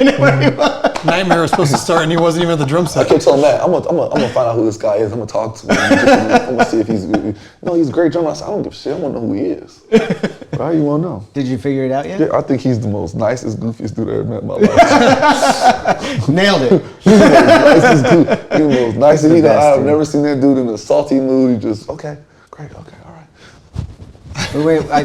Me and him went to Mike Hem at the Forum, the fifth night in the Forum. You and Brooks? Me and Brooks and Sam went too, and Dan Leo took Liv. It was awesome, man. I forgot how much I love that venue, like just the Forum in general. Forum's amazing. It's such a good. It's the best concert venue. It really is, and they sounded We saw phenomenal. we saw Kanye there before he was canceled. We saw St. Pablo tour there. St. Pablo tour there. That's right. I remember that. I Right remember seeing pictures of it. That's right before he came. That was like one of the most Look, sometimes I get surprised when Matt invites me places. I'm like, he'll call me out the blue and he's like, hey man, you wanna hit this Kanye tour? I was like, what? Yeah. Fuck yeah, dog. Yeah. Hey man, we're gonna go to System of a Down. You wanna go? Yeah, we went in the pit and System of a Down. Oh yeah, he took me. Did you go into? Oh fuck yeah! I thought I saw. No, that was that you were. No, that was me. I was in there. All up in the pit. That's how you were all up in the pit. They told me I wouldn't go, so I was like, fuck y'all, I'm gonna go. I said, Matt, take me in that motherfucker. But I said, hold on, I'm following you because if one of these motherfuckers hit me the wrong way, it's popping. On site, it's up. That's the part about. Well, I didn't know. You know, sometimes you get those thoughts, man, anxiety, man. What if one of these motherfuckers is one of them dudes that just starting shit and I'm the only black dude in the pit, he gonna hit me the wrong way. I'm gonna take that shit personal. Right. Point blank, period. You gonna get hit back, just like you hit me. But that's the point of the pit, though. You hit, I understand. I get that. Thing. I get that, but it's a different mindset than what you got, right? Yeah. I go in there a little differently, but I was right behind him, all up in that motherfucker. They said I wouldn't do it, and all of a sudden I was all up in there. They couldn't stop me, bro. Dude, so one of the parts that I wanted to talk about, like, your entire interesting story, obviously, from the beginning we talked about everything that you've done. Get to your hats here in a second, too. Along the way, though, I was golfing with Matt probably 2 months ago, and I think you were talking about going out to golf with Mark Wahlberg because he was interested in your story too. Yeah, I've never. Did that tee time ever happen? No, he hit me on FaceTime, and I never. Normally if you call somebody gives you their phone number. I took D-Wade to the UFC fights, and actually I got to do this the right way. Got to back it up. I did this deal. One of my friends backed me on the Floyd Mayweather deal. Okay. It was Floyd Mayweather versus Pacquiao. I'll send you the photos and the videos. People think. And my one friend backed me, and we had bought all the tickets, 1/4 of the tickets for the Floyd Mayweather Pacquiao fight, and we were selling them. And I posted a picture on a private jet because I was out there literally slinging them. I was running around in a McLaren and I had a private jet slinging these tickets, selling floor seats for like 70 grand a ticket, selling them. Sold them for 6 tickets, selling them. Okay. I had like $500,000 in the, traveling, and I was so I'm very paranoid. And paranoia comes from the Maloof brothers, because they used to tell me that I always carry cash on me and somebody's gonna walk up and shoot me in a casino. And so they put that in my fucking head. So I became fucking paranoid my whole fucking life. So now I'm always on fucking tilt. Okay. And I had this fucking $500,000. I'll get a beer. Yeah, do it. And I had $500,000, and I'm selling tickets. But I used to make people meet me at the Palms Casino. Cool. All right. How much your tickets you want? All right, cool. Count the money at the cage. Put that in the safe deposit. Once they counted and it was cool and it was real, here's your tickets. Put that shit in the account, whatever. And I was with, and I swear to hand to God, ask Macklemore, all my shit. I told you a lot of names in here. I get a phone call, Macklemore wants to come to the fight. Okay. So I asked my homie that's backing me, I was like, hey man, like Macklemore wants to come to the fight. He said he'll trade us a performance for a ringside ticket for 2, I told him what the value was, and that's what he's getting for performances. And he's like, yo, like, I'll trade you for that. He's like, yeah, no problem, woo-woo. So meet up with Macklemore. We get these tickets. I sold the whole floor out, middle section was a little rough, upper section was a little rough, but everything else was sold out.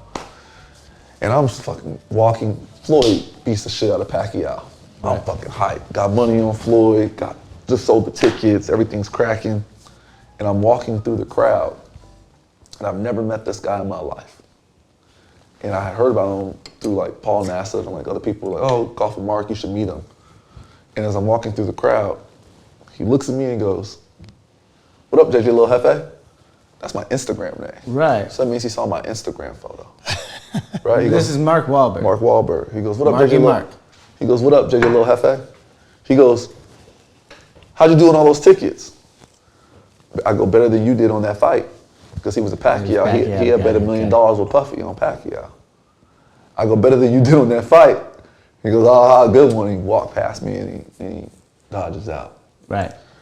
In between that, I had seen him a couple of times, but I never, I don't, like I said, I just don't approach people. I don't try to meet nobody, right? And I took D Wade to the UFC fights when they were here in Anaheim, because he had never been to the UFC fights because he's always working. So I took D Wade to the UFC fights, and as we're coming in, we're sitting down, and this group's coming in, and it's Wahlberg. And he says, what up to D Wade? And he's looking at me, I was like, it's JJ. He's like, you don't remember? Before I said it, because he was staring at me, he goes, you don't age. I go, yo, it's JJ. I thought he thought it was somebody else. I go, yo, it's JJ. He goes, I know who you are. And I was like, what? So he's coming back again. I was like, I always want to talk to you about pitching this TV show to you. And he was like, here, get my cell phone number from this dude three people down. He's gonna give you my direct cell phone number, hit me. And I was like, all right. So I get the number from the cell phone number from the guy $3 down. Wait, he wanted to pitch you on it? No, I hit him. I was like, I always wanted to talk to you about this TV show I had thought of. And he's like, yo, get my number from this dude, who's like 3 guys down. You know how people say, hit my people? So I thought it was like it was a good way to like rub you off for a second. I don't take any, just how life goes, right? Rub you off is not the way to say that, but you guys know what I mean. just how life goes though, right? And so I waited like a couple of days and I was like, I'm not gonna hit him. And I was like, fuck it, like what I gotta look. So I hit him and I'm literally like, it's like 8:30 in the morning. I'm still in bed. And my phone ringing on FaceTime. And it's Wahlberg. And I'm like, what? So I'm like rushing to put on clothes. I'm like, I'm not gonna answer this phone. So I go and put on clothes. What's up, man? He's like, hey, what's up? I'm like, I'm like, oh, I was like, yeah, man, he told me to hit you up. He's like, yeah, I want to hear that.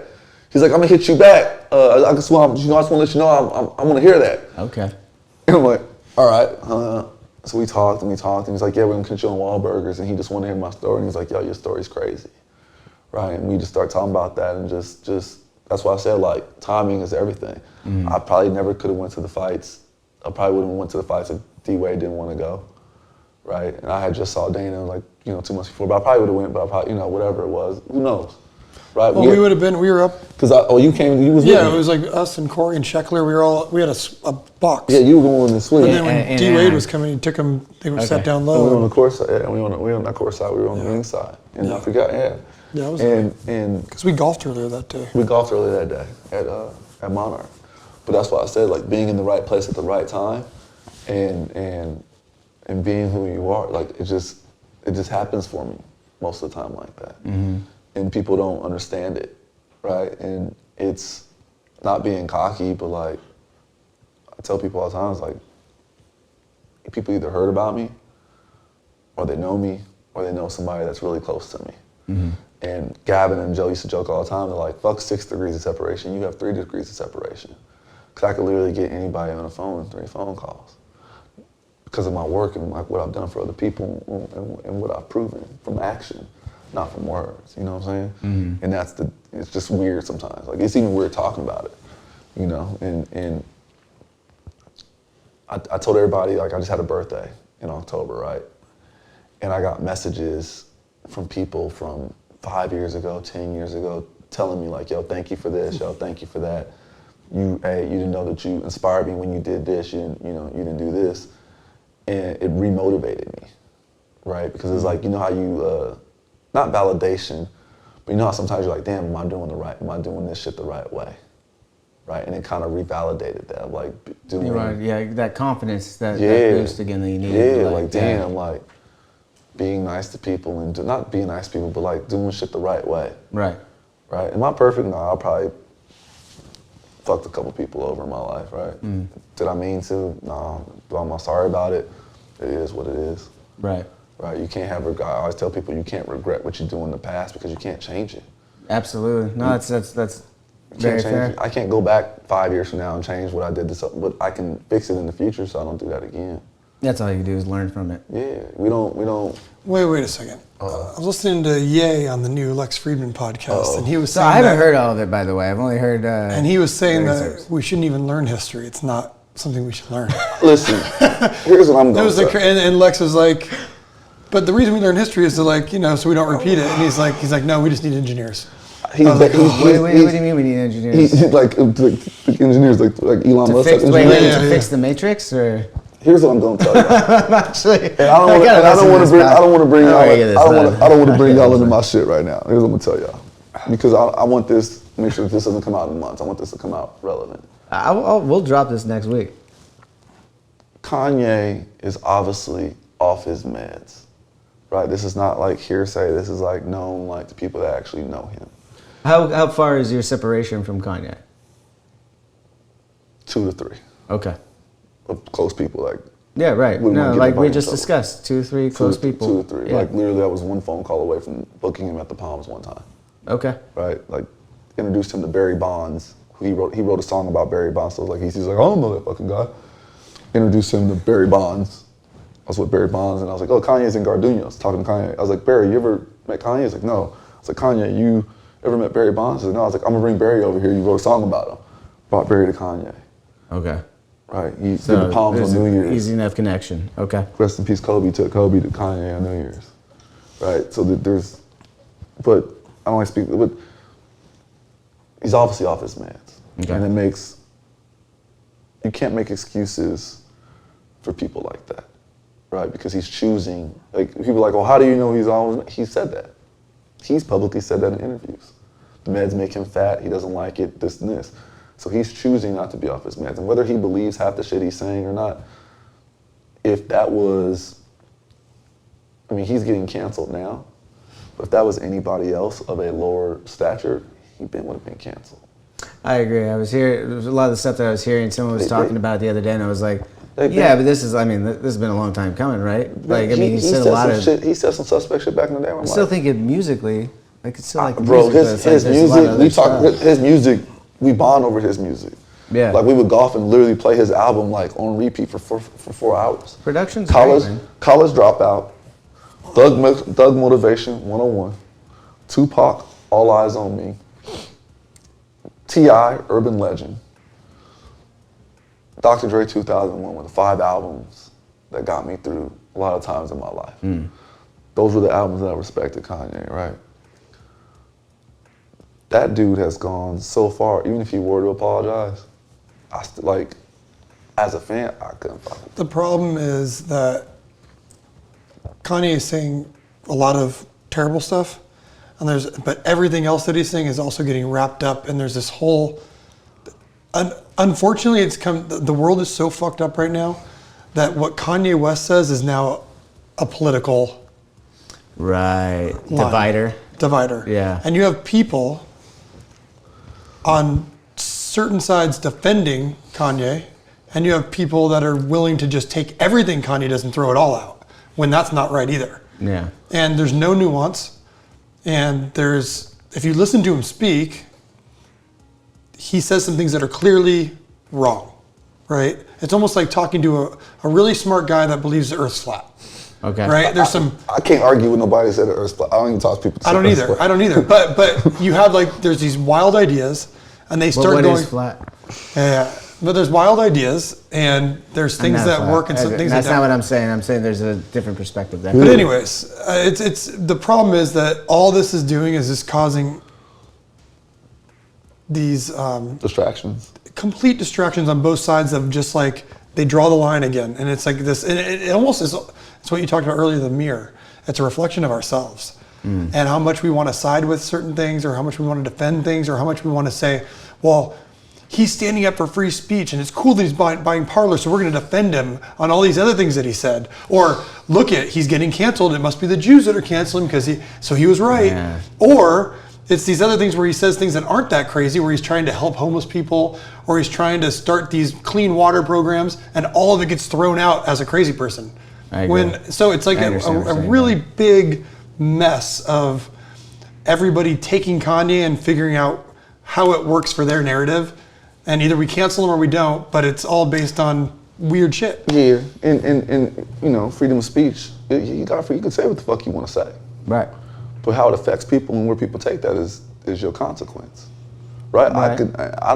I can't, as a person who has been through bully, racism, and all that kind of shit, I can't stand with nobody that accepts that or tolerates that.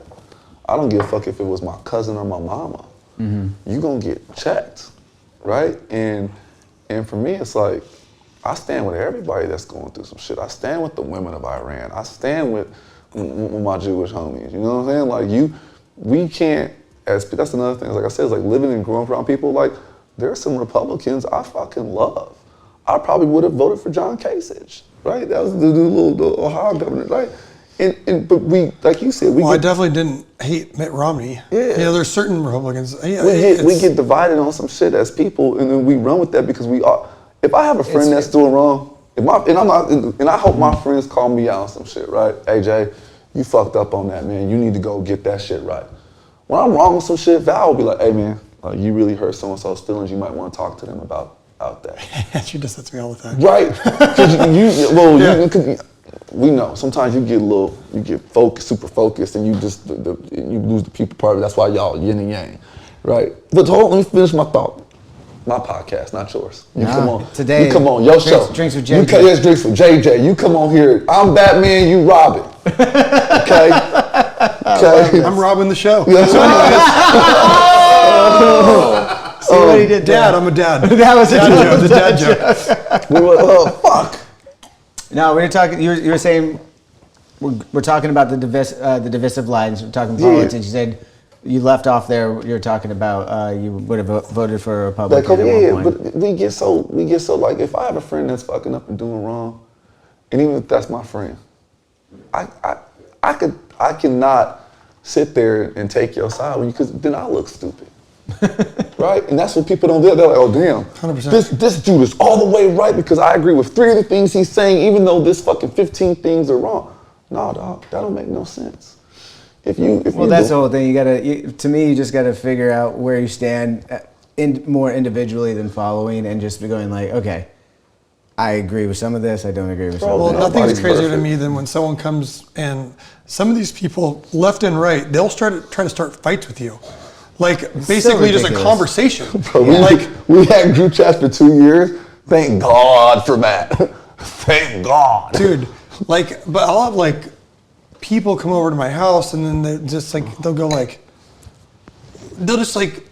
find something and then they'll start going oh, you're gonna get a Tesla? Those things are about, and they just start getting it those are doing more damage, and they try to start a fight, and then it's on to the next thing, or it's like trick-or-treating, teaching people to be Democrats, handouts. What the fuck? Dude, but it's just starting a fight for no reason. Man, I just want to fucking trick-or-treat and dress up and have a good time. No, but it's funny because both, they just love to... It is both sides, dude. It's insane. Both sides. Crazy. It's insane. There's some far-left people. And these center people get run out. They don't even have a chance. They get run out. Well, that's the whole thing. Back to your point, you don't want to... Not you don't want to, but sometimes you're like, well, if I back you up, I look crazy. It's like that. To me, it just it rings more true to me more than ever at this age of my life that I just got to be my fucking self. Yeah. And I just got to be me. And this is me and Matt. I can't side with this whole divisive one side or the other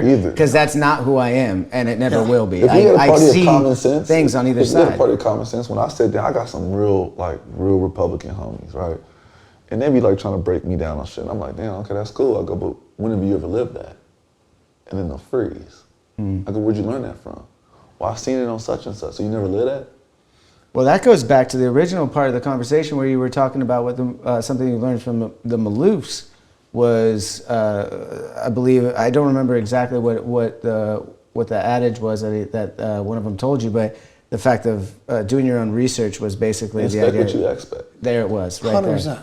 Like, if I have a friend that's sending me links to a story on a website I've never heard of, it's like cnm.com or something, and then you just know. Yeah. Or whatever it is, or it's Me and Matt something. Dude, hey. Dude, I'm the ultimate caller out. I will call people out. We were literally. By the way, don't believe everything you read on the internet. At one point, there was a few of my best friends that convinced me that my mother was a anal porn queen, and that was on the internet. So.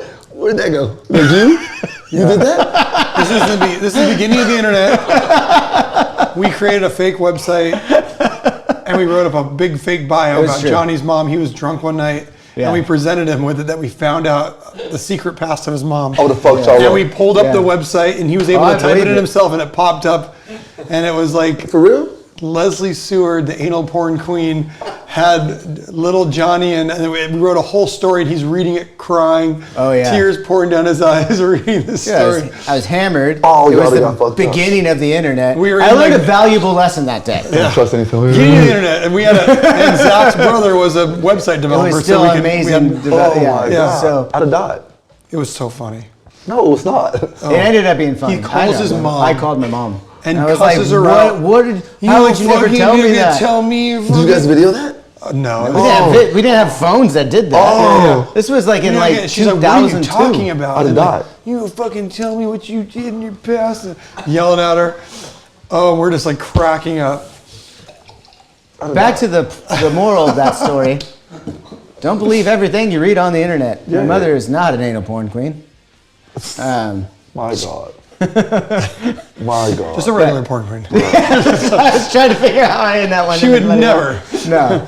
But no, film the anal stuff. But like it's funny though, but like even that to that point is it's funny, and I'm dead serious. I did learn a good lesson in that. Here's the thing that you can't teach. Emotional intelligence and being able to collect data and be able to form an informed opinion. You don't need to read the Washington Post or the New York Times or any of these other. You can read Fox News and CNN and MSNBC, but you need to get your information from multiple places, and you need to be able to form an educated opinion. That's because it's not. You should be able to read something and know when someone is putting in their bias. Opinion. Data and numbers will tell you part of the story, and then you need to come up with. And people don't do that though. They read headlines. They read a headline, and then that's what happens. And we see it. We see it in rock music now. 100%. Like with rock music, they'll be like, we had like, and this is a simple, stupid example, but you can, it expands out. So we're doing a party next week for the Death Bats Club. And what is the Death Bats Club? Well, Death Bats Club is a fan club. Every band has one. And how do you get into Death Bats Club? Well, we're the only ones that use an NFT to get in the Death Bats Club. What is an NFT? Well, it's technology. That's all. So you're in a fan club just like everyone else. So the article says, Avenged Sevenfold throws party for NFT holders, which factually is true. Right. But that's not. So every comment was just, fuck this, it's a scam. 33 down votes, 0 up votes. Wow. Of everyone these are fans of the band that just, because of how they don't read anything. Oh, it's a party, it's a fan. They don't want to get into it. So then what happens is it perpetuates itself. And then everyone starts.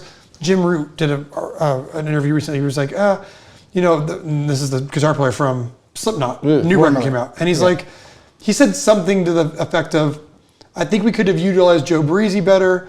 The record probably could be better, blah, blah. But it was like, if you actually read the article, it was like, he likes the record, but he thinks that they could do some things different the next time. But the article is Jim Root doesn't like record, wasn't utilized, didn't like, and so now everyone's like, oh, if you go on Reddit, every comment is, I see why he doesn't like the record. I mean, it's blah, blah, blah. Or, hey, if Jim Root doesn't like it, how can we back it? And it's just like, it's not true. It's not true. Read the article. Yeah. Like, but they're trying to get clicks. I used to be like that, right? And I had to learn myself to dig deep instead of just going off of what I see on a clip or what I see off of the headlines. Yeah. And so now that's what changed me is like, I'm like, man, like I have to not only read that article, but I need to read the difference of opinion to see what's really going on in that. So I literally 100%. Wake up every morning. Again, going back to the original part, or not the original, but the expect what you expect. Yeah, and putting yourself in someone else's shoes. Like that's the oldest adage, but it still rings true today. If I grew up in Iowa, and I watched the news on California. Oh. And I'm like, yeah, I don't worry about that. I live on a 50-acre fucking corn husker farm, and we have a bonfire with our neighbors once a month or whatever's going on. Not trying to stereotype nobody. Yeah. And I looked at what's going on in California, and I saw some shit. I'm like, what the fuck is wrong with them people? Yep. But I grew up in Orange County, and I look at certain places that are sophisticated. I go, I couldn't live in that shit. I couldn't live in no Greenwich, Connecticut. That shit too bougie for me.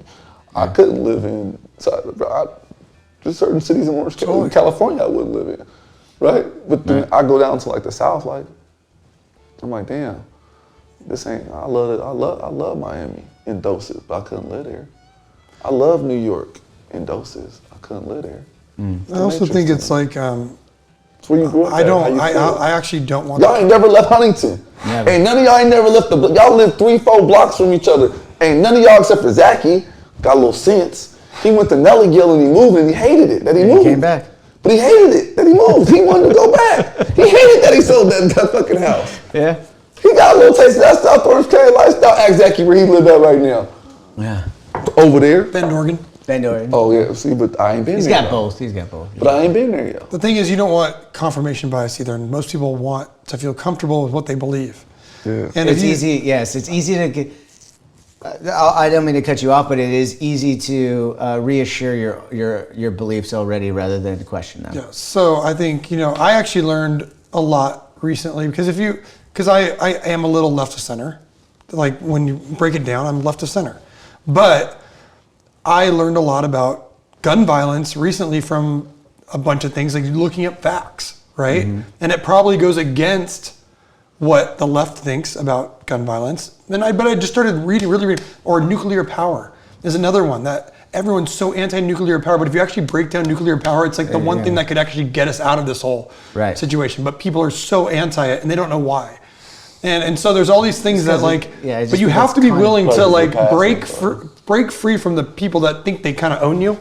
Like, oh, you're with us. It's like, well, not on everything. I have opinions on things. And like, if you dig deep enough, there's truths on both sides. There just are. It's really funny, and will be a childish way of comparing it, but it's like for you and me, Matt, when we were growing up, and if you listened to punk, you didn't listen to metal. If you listened to metal, you didn't listen to punk. If you listened to, and it's all rock, he's probably listening to us go like, what's the difference between the rock, right? But like there was that when we were growing up. It's like, sometimes I want to listen to fucking Metallica. Sometimes I want to listen to Rancid. You know what I mean? Like, I know that that's a childish way of pointing it out, but like it's kind of similar in the way. It's like, I don't have to all the way identify with the left or the right. I can make up my own mind along the way. Well, and then out of that created hybrid bands like us. Right. But with politics, it's getting You guys are the worse biggest and worse. hardcore band to ever make it, right? I don't know, man. Do you consider us a hardcore band? I don't know. But that's what everybody used to tell me. I didn't know who y'all was. We're just weird. So they used to tell me that you guys are the biggest hardcore But band. I think if we're like that's what Tall says. But if we're like I'm not here to say When you guys hardcore? When you guys first started, were you guys hardcore? we were a metalcore, I guess. Yeah. What's metalcore? It was like a blend of metal, punk, and hardcore. Got it. We did something different that no one had done, or no one had made successful. And then we made one record like that, and we went into something else and made that big record, which was City of Evil. Mm-hmm. Got it. And so I think the anomaly of Avenged Sevenfold is these guys came into different things and hit them hard and had successful records in all of them. But what we saw with that genre was a bunch of copycats and everyone doing the same thing, so we wanted out. Every time we saw a copycat. Every time we saw something that was it was getting big, we moved out and did something different. Mm-hmm. Which I think is like, you want to take your audience on, you don't want your artist to spoon feed you. Yeah. You need them to challenge you. Art is how we, and what happens with most people is they find new artists that challenge them. But if you can be an artist that continually challenges your fan base, you're going to piss a lot of people off. You're going to have a bunch of people that don't quite understand you, but there are those people that are like a common thread that you grow up with them, and they trust you to challenge them. I think rap's going through that right now. Rap's going through something right now. I think I sent you an article today, didn't I? Man, you been sending me Bob Lefwitz? Bob Lefwitz. Yeah. I was reading that, and I think rap is going through that because you listen to a lot of these young rappers, and it's the same shit over and over again. And then you're like, damn, where's the creativity at? Where's the storytelling at? So where are you finding it though? Because I feel like for me, I've seen this will sound terrible, but I'm so far from the pulse of new music these days. I will be completely honest. No, but think about honestly, there's several reasons why. I'm not going to blame anything on the artist or anything like that. There's several shit in my own life that just I don't have time to. It's a time economy now. Right. The thing about music is that it used to be the only game in town.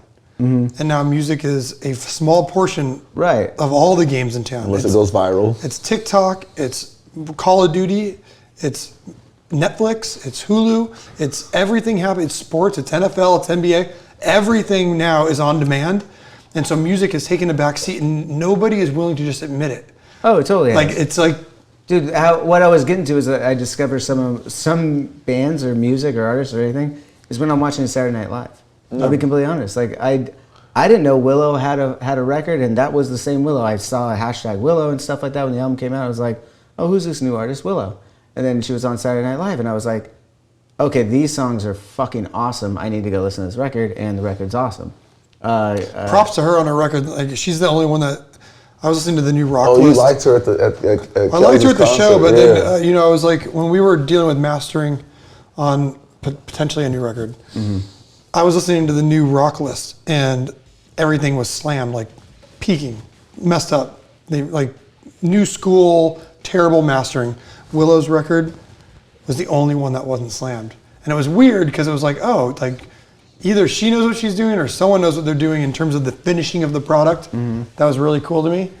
But anyways, go ahead. Like her record's cool, yeah. Yeah, I mean, my point is there was, I think you brought up the rap hip hop game and Kendrick Lamar. I saw his performance there, and I was like, there's still some people that are doing something different. You heard about Kendrick Lamar on Saturday Night Live? No, I knew Kendrick Lamar before, but I didn't know he had a new album until I saw him on Saturday Night Live. And then I was like, oh shit, he's got a new album. And I like the performance aspect of music too. So when I see a different kind of performance on SNL, I kind of gravitate towards checking that album out. Nelly, Snoop Dogg, Eminem, when you go see them live, they sound like themselves, right? And for me, it's like, it's hard for me to go to shows when I hear like y'all perform and other people perform and they sound like how they sound like. Jeezy sounds like how he sounds like in real life and on stage, right? And you go to these shows and you're like, damn, that person don't even sound like that record. And for me, I find new artists on Instagram. I'm literally on social media and I'm like, damn, I got my hat company and I'm like, damn, what song is hot? Ooh, ooh. I don't listen to radio.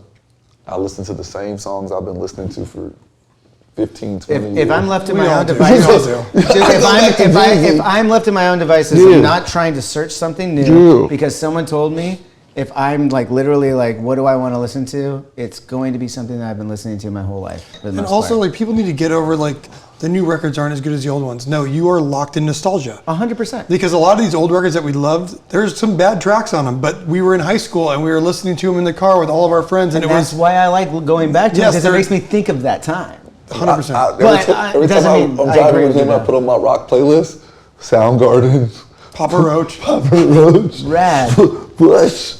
I got like a whole Blink. I put like about 4 or 5 songs from Blink. By the way, you've brought up Blink a couple of times. Can we talk about the fact that they've announced they're coming back to Sean's festival again next year? They're coming. Chills and goosebumps. I'm fucking stoked. Like I saw Blink with respect music. Respect to the homeboy making back up and coming back.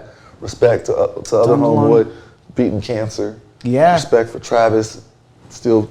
I'm just really happy. Changing the industry. I'm really happy as a fan of that band that you know I've never really hung out with any of the dudes or more than a passing with Travis Barker, but they're all. I'm just a fan of them, and to see like the trio back together. I think at like Orange County, yes. Mesa View Middle School, I did a talent show when me and Ryan Alonzo and Reed did Damn It in 6th grade. Like that was like. I was the one generation right below Blink. Yeah, right, you were. Yeah, for me, it was really hard to see Blink, from what I felt was taking NoFX, Good Riddance, Propagandi's style and making it super mainstream. Since then, I enjoy their music, I really do, but like Bad Religion, No Effects, those were my punk bands. I was just a few years younger, Right. and it was like Blink didn't exist. Few years older. Few years older. I was a few years younger in terms of when I was into punk rock. Right. So That's interesting. yeah, it Was was. I got that too. Blink, Same age. but And what's Blink was Orange County. No, they were, but it was so. San Diego. But what's and so Orange weird County. about it was like No Effects and Bad Religion, all them were getting shit from the older bands that they weren't real punk. And then when that was our generation, then it was Blink and Green Day weren't real punk, and Offspring weren't real punk, and it was like those other bands, like that little niche of Right. like Epitaph and Fat Wreckers bands. Like, listen, I have all the respect in the world for Travis. Brooks is their fill-in drummer when Travis doesn't travel. I like Blink songs, but I was like very dead set in the generation that Right. influenced Blink. Yeah. No, I get that. I kind of blur that because I do. Yeah. You It's know, definitely a difference. Yeah, there's. I don't put them in the same world. In my head, Yeah. they're not in the same world. They're No. two different. They're two Yeah. different styles of punk. I don't know what y'all talking about. Well, because one was extremely huge in the underground, and then Blink was able to take it mainstream with Offspring and Green Day. Blink, in a lot of ways, to me, is almost like, not musically, like not songwriting wise, but almost like if the Descendants had gone mainstream at some point in their career. Yeah. Like it But was. a Tom's little very bit- Fat Mike Yeah, he is. with the whiny yeah. voice and, Yeah, and the jokes, and there's a lot of similarities. Billy Totally. Joel is very Fat Mike, a refined. Put him up in front of Oh, that's your homie you golf with. Fat Fat Mike. Mike? Yeah. Oh yeah, and now he He's is. awesome. Yeah, but he's one of those legends. He's a legend. He's a great dude too. He's just really smart. See, I don't good know dude. him from no music. I know him that's his homie that he golfs with. I met Yeah, him. no, Fat Mike's a legend. Speaking of homies that you golf with, let's get back to this Mark Wahlberg story, and we'll put a bow on this in a second here.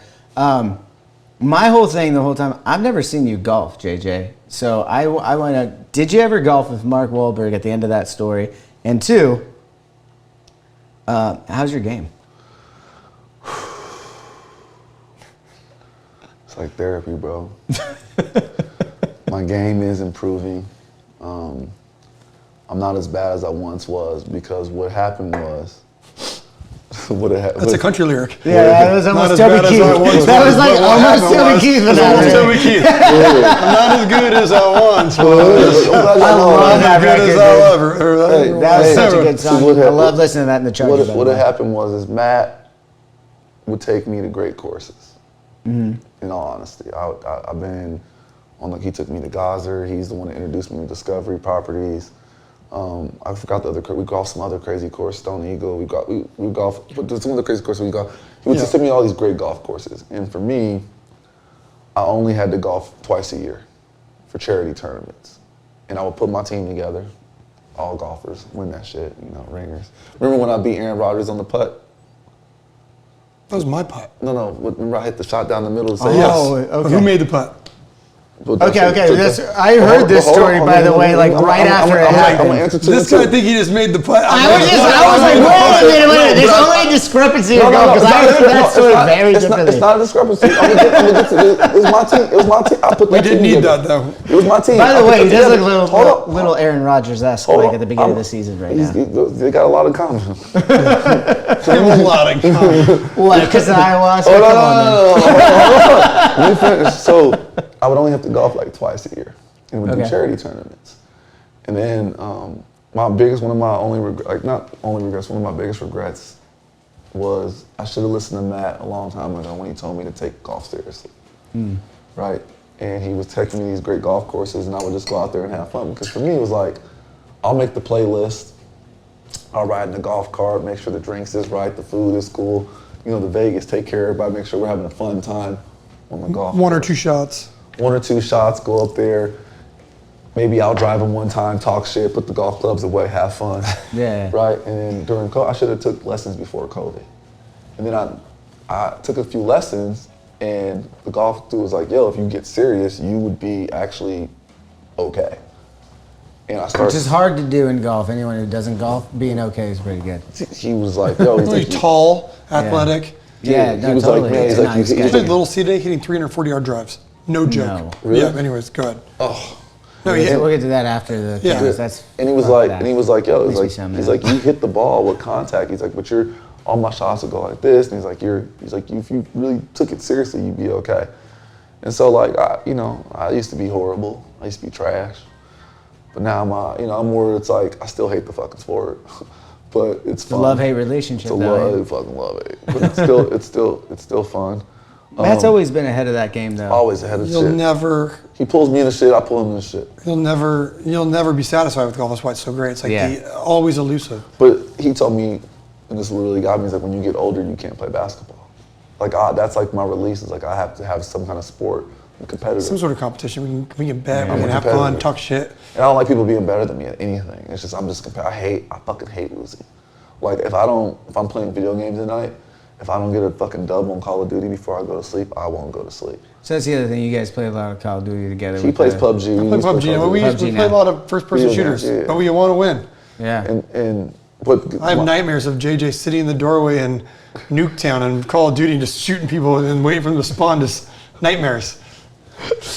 But let me get back to Aaron Rodgers story. Okay, let's go. So everybody would get mad at me because obviously my network is different from most motherfuckers. Okay, I'm 2 phone calls away. I can stop. He's got his drinks now. Here we go. The podcast now. Podcast just started. He's got that different network. Daddy just woke up now. I just woke up now. I ain't really been drinking like this. I got 3 glasses of wine. Hit record now. I'm blacked out. Okay, so whatever it is, I'm gonna make sure my team is who it is. We gotta get along, we're gonna have fun, but you got to be killers. Okay. We're killers. So it's me, him, Scotty, and somebody else. And there was another quarterback. on our team? Was it on our team or was he with them? It was somebody else. I'll tell you later. And I'll tell you later, you're gonna be like, oh, okay. And so Scotty's a what? -1? +3. Whatever that shit is. Okay, +3. We're talking about golf now. We're not talking about the gaming. Still talking about golf, right? He good. Was it Eric Hale? No. Who's on our team? I'm gonna tell you, man. Okay, I didn't know you were leaving for the reveal. All right. I'll tell you later. Yeah. Oh. So we're going through all that. And these guys are supposed to be good. And we know we're neck and neck. What's your score? Oh, first off, on the first hole, they roll up behind us. Yeah. And we make a bet. $1,000. A side bet. From the a side bet with Aaron's team and our team. Okay. And we're teeing off on one at Pelican. $1,000. And this is a shotgun charity event of some kind, right? It's a scramble. A scramble, okay. So, we're neck and neck, whatever. And these 2 guys, and I'm not even golfing. It's actually not a scramble. It's each player goes through it. So everyone doesn't get the same putt, everyone doesn't get the same hit, I don't think. Okay. So whatever that's been. No, it is because we do it the drive. Because you guys both. Everyone drives, and then you drop where you best want. Ball. It's like it's a best ball. shamble, maybe? Best ball, right? Best ball, yeah. I'm not aware of. Okay, it's the best ball. Let me just get to the story. I don't fuck all the details. Well, these are important because it's kind of like. I'm just waking up. Okay, here we go. All right. Let's go. The IV just kicked in. I did an IV. I was fresh out of Vegas and I was sick, so I did IV to come help y'all out here. Okay. I appreciate that. All these dudes are going crazy. I don't golf, just maybe once a year. Yeah. Fucking Scotty +3. Shanks that shit. Wait, are we talking about the 18th hole? No, that's when you win it. Hold on, I'm talking about so before we're that. talking about the 18th hole. I'm talking about before that. Yeah, but on the 18th hole tee box. Yeah. On the tee box. Bam. Golf stories are my favorite. Scotty goes like this. Yeah. Matt goes so like. by the way, if you remember Pelican, the 18th hole, it's that dog leg left. That pain in the ass. And then you have to shoot it over the big ravine. And so Scotty's trying to cut it, goes too far. Okay.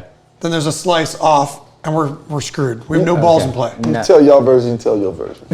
Well, explaining the golf course. They go like, I don't got time for all that. They go like this. Yeah. Scotty goes first. Scotty go like that.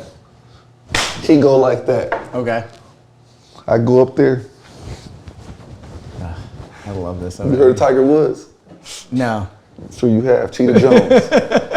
Cheater Jones. Cheetah Jones, not Oh, Cheetah. Cheetah Jones. I heard Cheater Jones. No, Cheater Jones. Cheetah Jones. Is that what we're calling Tiger now? Amazing. Cheetah Jones. Yeah. I Cheetah like Jones. that moniker, by the way. Cheetah Jones. I go up there, ain't probably hit a shot all day. Bam! I smack that motherfucker right down the fucking middle. Down the middle. Right down the middle. He comes up. Nope. Go ahead. We go to the shot. We'll just get to the story. Don't care about the middle shit. Just get to the point. We get to the putt. They missed their shit. No. He's got to hit this putt. No. Let me back up for a second. You got to hit the putt. He puts one down the middle, puts us in position. Smack the shot that motherfucker. But this is a par 4, and you know that second shot is a long shot. It's like a 210 to get to the green. Over the ravine that we're talking about. Over the ravine. Yeah. I don't know which one of us did it, but someone put one on the green, up the top, all the way down, and the pin's here, and it goes down past the pin. And I'd say we're 15 feet away. What do you think, 10 to 15 feet? 20. Okay. 20 feet. So they're just it's a solid distance. But before that, looking at a 2 putt. Before that, they had tied us on 17. Okay. So now it's whoever wins this one is going to go in the lead and win this bet. And just to talk shit, because that's the worst thing they want to do. Is hear my mouth. And they think we're out of it. You're not gonna hit this putt. No, it may have been even crazier. No, it was tied up. No. It was tied up. No, I think we were. It was. I think there's something else was going on. No, because there was pressure for you to hit the putt. You had to hit the putt. No, I know. But I think they it was all came around and watched. No, me it was count the different money. because you know what I got paid after? It was $500 because it was a split. Because something happened where it was tied, and then they were going. I needed that putt to tie it, just to press it and to keep the money. We were up 1 going into it. They were on in 2, and we took a third shot to go all the way across. No, we beat them, man. No, we did. Oh, I don't know. I was like, wait. So anyways, so all that happens is basically at the end. Huh? Motherfucker went Scooby-Doo on me. I don't know what this dude talking about. All I know is we won. All I know is I was talking shit to Aaron Rodgers. Okay? All I know is that the putt was to save the money, not to win the money. If that makes sense. No, we won, man. We counted the money, bro. I No, took I know, 500. You took 500. No, but that's the funny part about it, is that I didn't take the money, and that's a funny story. I'll get to that in a second. Okay. So I took the money because they got to run and tell that. I took the money because they was talking shit all goddamn day, and I hit that shot down the middle. And the worst thing they could have did was losing me because all these motherfuckers golf all the goddamn time. let's put it this way. When I came out there, I have a 15-foot putt. Let's call it 15-foot putt, a breaker. And you hit it. And Aaron Rodgers actually started talking shit. Okay. Like, it's over. No, like talking shit, and they all sat there, and I literally remember in my head, I was like, I'm the most competitive motherfucker you'll ever meet. I am not missing this putt. I am not missing this fucking putt. And it goes, and it's just the most perfectly hit putt. it just goes everywhere I think it goes, and it drops in. Of the South. And I go, and I said something cocky and walked off. When we get in the golf cart, we're just like, I was talking so much shit. So we get all the way back to the, where they're going to clean the clubs and all this stuff. And Aaron walks up to me, and he's got the money in his hand, and he goes to hand it to me, and I go, oh no, it's all good, man, it's all good. And he goes, puts it in his pocket and walks away. Like, didn't even try to pay me at that point. Yeah. So it was a little sour. The competition brought everything a little sour. We were all talking a lot of shit. Yeah. Well, that's shit. Golf. That's golf. Yeah. No, but there's one thing people don't want to hear. There's one thing people don't want to hear. It's this mouth. Yeah. And he's talking the whole time. Oh yeah. I missed that part of the story. I know that mouth. I know that mouth. I'll make grown men cry, bro. I start talking crazy. See, that's a very integral part of that story. If this was the Olympics of talking shit, if the Olympics was talking shit, I'd be a gold medalist. Oh yeah. Okay, verbal warfare. But I didn't take the money, and he just put it right back in his pocket and walked away. Yeah, well. Mental mind games. People hear my voice and their hearts start like this. We had a good time, but it was a good story. We've definitely told it a lot. Yeah. Meaning we talk a lot of shit. Talk a lot of shit. I can do this all day. What's up? Yeah. What y'all want to know? We're gonna follow up with a little bit more of that in a minute, or actually just next time, because we're gonna wrap this bitch up. Hey, what are you up to now though these days? You got the hat. I heard that you're working with hats. This hat's amazing, by the way. Thank you. Melon brand. I was not lying when I told you when you just brought this for me that my wife has bought me one of these already, not knowing that. Really? Yeah. Bro, I gave him hats before, but Johnny was, he be gone. Yeah. I said, everybody has, man. He didn't want to wear, people don't be rocking my shit, man. No. I love these hats. I love these hats, by the way. Two dudes founded it. I got brought into it by Steve Asmussen. Said, if you want to get some money and like invest it into the company, you gotta talk to JJ. And they said it to you. Yeah. Did you want to get some money? No. They went to go. They were trying to raise money to start it. And Steve Asmussen, they went to go pitch Steve. And Steve goes, if I don't know nothing about fashion, but you can get past JJ, I'll invest with you guys. Met the guys, gave them some ideas. They said, how would you like to be a part owner? I said, I love it. I said, because if I can wear $300 Gucci belts that nobody sees, I'll wear some hats that have quality and premium headgear. And now we're the top, we're in the top 3 of hats, and we ain't 2 or 3. Do the math, okay? And we don't have sports licensing. We're not talking about people that got the LAs on their hats and all that kind of stuff. When it comes to quality, hidden pocket, sweat, water resistant, floats in the water, them other hats, it's trash. Man said it all right there. Okay. So we were at the Chargers game, and River loves melon hats. Like, it's his thing. They're amazing. My biggest supporter. And so he gives a lot of, like, for birthday gifts, he gives them to a lot of the kids. So we were sitting in the suite with JJ for a little bit, like, to come get some food, and I'm looking at all the kids back there. Orange hat, yellow hat, right? All the kids, the kids are loving these things. Oh, that's awesome. Yeah. Now I like them for golf. I use mine for golf and tennis, to be honest. He's got this secret pocket. You see this pocket in here? Yeah, that's the secret pocket. You run in, you keep a couple hundred in there, some shit. You go here, so you put this. We put this here. This is gonna be a golf marker. So we throw that out and be a golf marker. This is so your hat don't get dirty when you do this. So you don't get the bottom of the hat dirty. Woo woo, bang bang. Lake Powell floats in the water. Light. I like that it floats in the water. water Float in the water because they were flying off. You guys do those Lake Powell trips all the time. Yep, every year. I got to come out to one of those. We're the kings of Lake Powell. Come on, Did you not know? I'm gonna tell you now. You should come. You need to plan that now because Brian and Michelle went and they had a blast, right? That's what I heard. They didn't think they was gonna have fun, but jumping out of helicopters. The sad part. That's what I saw, dude. Just to jumping out of the helicopters part. I'm terrified of heights too, but I fucking do that. Into the water, I'm okay. That started off of Twitter. Yeah. One of our guys missed his flight and posted like a joke, like, will somebody come? Still Lafferty, one of the greatest humans in the world, Melon ambassador, part of the Melon family. Just Twitter, hey man, missed my flight, will you come pick me up? The student in the helicopter said, I will.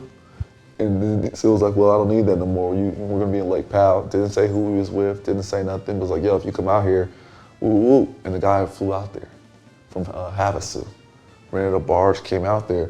Brought the barge out to Brought the barge out there. I said, Don, we just getting warmed up now.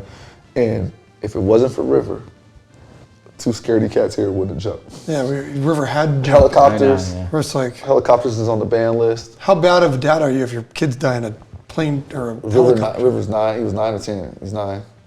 At the time, he was 9-ish. 9, 10-ish. Okay. Well, that's just a few months ago, right? I know, but we got to figure that out. Yeah, but he just turned 10. Yeah. So he's 9-ish. And he looks at us and is like, we want to go. And I was like, am I a bad mother? I was like, so JJ, will you jump with me? I was like, what? So you know who else had to go? Cash has to go. Now that River's going, got the 8-year-old up there. Right. And so I wasn't going to jump in no fucking helicopter. Fucking terrified. It looked awesome. Well, the worst is the guy's going up and he's taking off and doing, he's like, I'm going to take you to the canyons. Like, so every single person had to go through like a, what would you, almost like a obstacle course to go through. Like, you guys are describing like the actual ride to get to that point. Because he wanted to take you on a tour. He wanted to take you on a little tour. I was like, I don't want to do a tour. Every time, so that's a good question because every time that I've heard I haven't heard you tell the story yet, but I have heard Matt. I was like, but like on the videos that I've seen, like, yeah, it's high, but it doesn't look like anything that crazy. The more people were higher, we went normal because we were like, I guess if you add in the driving around, or the first person we saw get that first ride, he went like this, he got up, and he was going, and they were going right over the boats, and they're hanging out. That's pretty rad. It's like, I'm with that.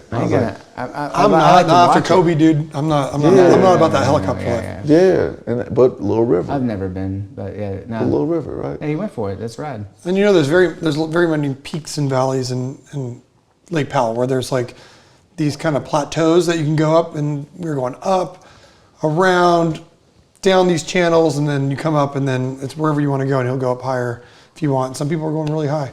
Yeah. And then the kids wanted to go, and I was like, there was no way I was doing it. There's no way I was letting the kids do it. And then every single person did it, and the kids wanted to do it. Then River, JJ, and Val did it.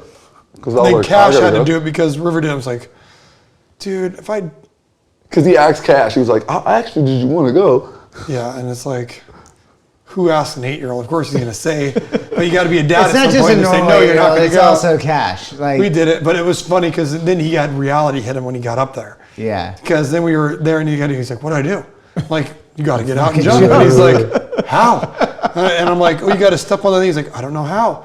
So I had to hold his arm and get him. But then, and he was so scared. And once he jumped, then we come up and we hear everyone cheering. And he's like, oh, swims back like it's all good. But he would have been freaked out. Who would have knew that a 10-year-old would inspire adults, right? Yeah. Well, that's true. You got to listen to him. Right. Killed us all. How do you know? Hey, there's only one way to find out. And, The Lake Powell trips are the best. I heard that the rain is... That's why I said if you're really going to go, then you need to commit. I heard, yeah. We commit a year now because they said in 3 years, and it's in 2 years that they're going to I start. actually heard it's all going up now. The last 6 months it's been up 15 inches. Because those monsoons? No, I think that they're bringing the water in or something. We got to double check that. I don't know. Let me inspect what I expect. Yeah. I got to look at that. Either way. The guy told me 3 years. I'm telling you now because I believe you're the man that puts it all together. Danny Evans and Cassie, we started. Danny Evans and Cassie Cassie is the queen of that. She take shout out. She get us all taken care of. It started. See, I told you we could just do this shit all day, bro. We're gonna wrap it up after this. Okay. It started with how we are as friends, right? Mm-hmm. Val. Hold on, real quick, because I've been holding on a piss, real quick. Was that why you're trying to end the podcast? That baby bladder. It's just a part of it. That baby bladder's still going, No, bro. fuck you guys. You guys are in Vegas all the time. You're still dehydrated. No, I'm just gonna IV this shit. Damn, dog. Put my phone over there. Been 2.5 hours. I gotta pee, bro. This is how they run the podcast shit.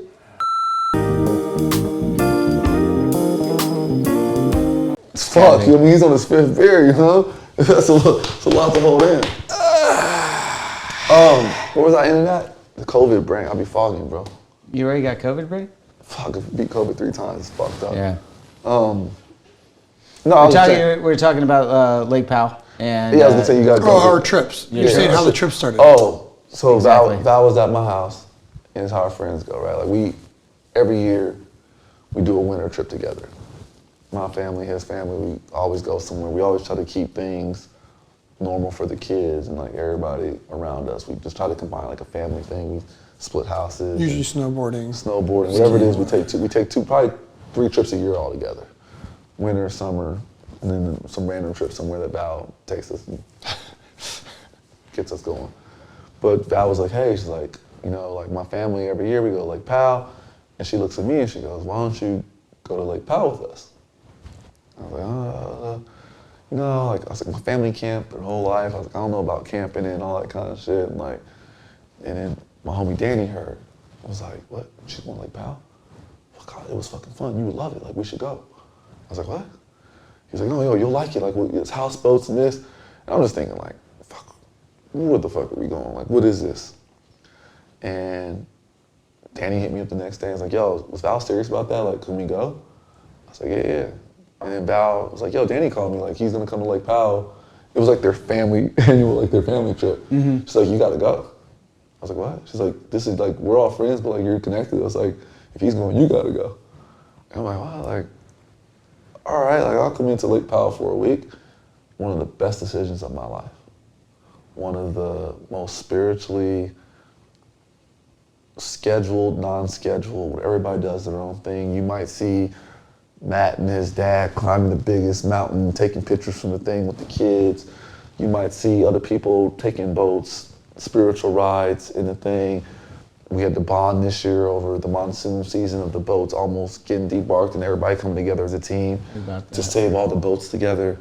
And it was campfires, dinners, jet skis, family dinners, kids excursions. Getting speeches. And I look around and we add new people every year, right? And those people feel blessed that they got to go. Mm-hmm. And I look around, and I say this all the time, I was like, what other friends do this? And I ask I talk to people, I ask questions. I'll end with 2 stories on that, and then we can get out of here. I asked the people at Lake Powell, I said, y'all ever see anybody do no shit like this? And they go, never.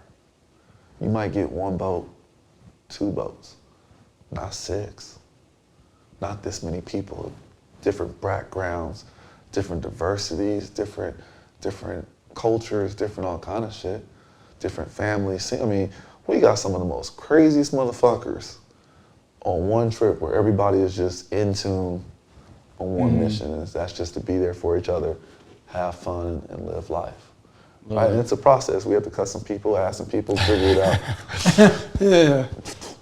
You know, but it's not, you know, it's some people got Burning Man. Well, I think it's, yeah. Some people got their shit.